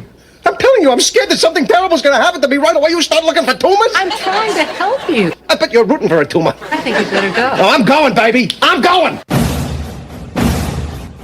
Hey, Braves Country, this is Mac McGee with Braves Country Radio. We are bringing you pitch by pitch, play-by-play of your Atlanta Braves all year long. Please like and subscribe today. It's free, and it helps us bring you more of the game we all love. Braves Country Radio, your home for the classic call of Braves Country Baseball. You got anything you'd like to ask Tom before we go, CJ? I would just ask, when you started playing well, what was the process of your mentality? Like, how did you stay on the straight and narrow? You have people reaching out and family and like just the world around you seems like it's spinning and you're just trying to stay focused. And I think the important thing I really want you to realize, this is now your job. Everyone, when they come to the game, it's a vacation. It's fun for them. Oh my God, we're here to watch, CJ play. For you, you don't bust in on your friends at their job. You don't need to be the source of people's entertainment. The memories you're going to have from a great season are fun. The games are fun. The practice, the camaraderie is fun. Trying to create fun for everybody else outside of that isn't your responsibility. Armchair. It's all mixed up with peanuts, tobacco juice, and a hearty feeling among the fans joshing each other. Always this raucous, good spirit. Everybody came to have a good time. That's the way I remember it. The whole stand's full of people all roaring. And I guess it's true of any sport, but in baseball, never known elsewhere so instantly a whole crowd could be brought to its feet, roaring with delight over just a clean crack of a bat against the ball. Welcome back. First pitch on the way, Trevor McGill is warming up and ready to roll. Closer for the Brewers. What is Mark asking? Mac, did you swing at first pitch? Are you talking about when I played baseball? Man, I tried to get hit. He's sticking my elbow out there and everything. I was trying to get on base. I was actually pretty fast as a kid. I was trying to get on base, find any way to get on. Michael Harris the second.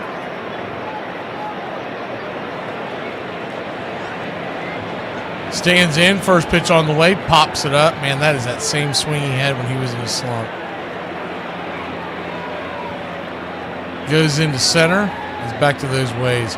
It's a looping, for those of y'all who can't see, it's a looping underhand, under the knee. It's like almost like a golf swing. He hits it on the edge of the bat, and that's what he was doing when he was just sucking BBs the first half of the year.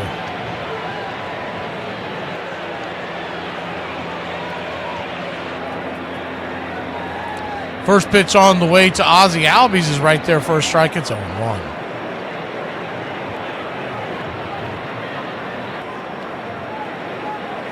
The 0-1. Outside wide, 1-1.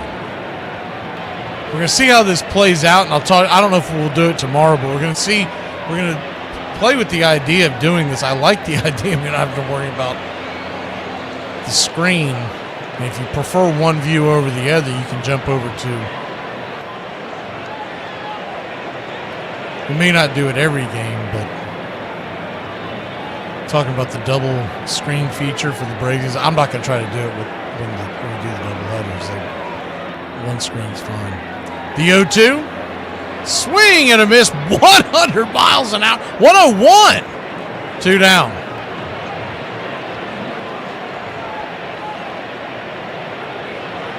McGill's one of the good ones in the game. If you're closing for the Brewers, remember they traded away Devin Williams to the Yankees because they had full confidence in McGill. Now he struggled beginning of the year, was battling some injuries and whatnot, but he's really put together a season. First pitch on the way.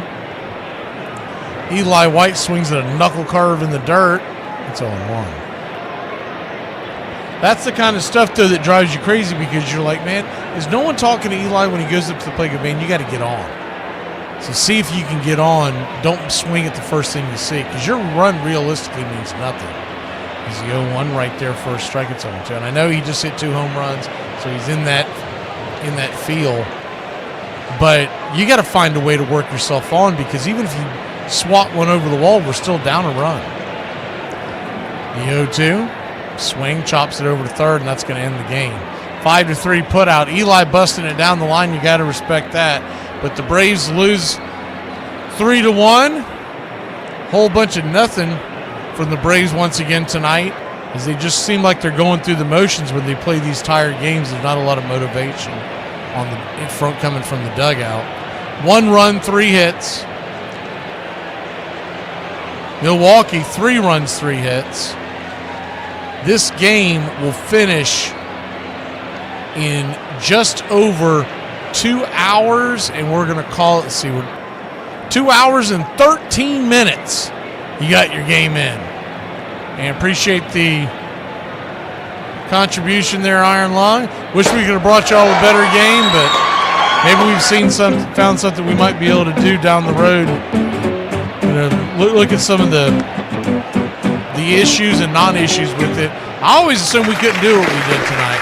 Y'all have a great one on both channels. Braves Country 1 and Braves Country 2. All we need is the Ocho now. Have a great one, Braves Country.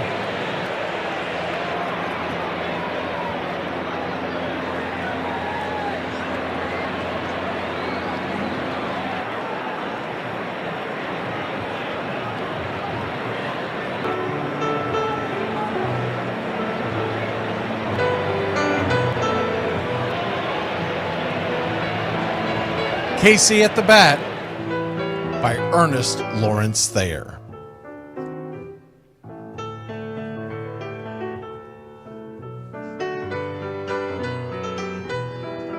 The outlook wasn't brilliant for the Mudville Nine that day. The score stood 4-2, but with 1 inning more to play. And when Cooney died at first and Barrows did the same, a pall-like silence fell upon the patrons of the game. A straggling few got up to go in deep despair. The rest clung to the hope which springs eternal in the human breast. They thought, if only Casey could but get a whack at that, we'd put up even money now with Casey at the bat. But Flynn preceded Casey, as did Jimmy Blake.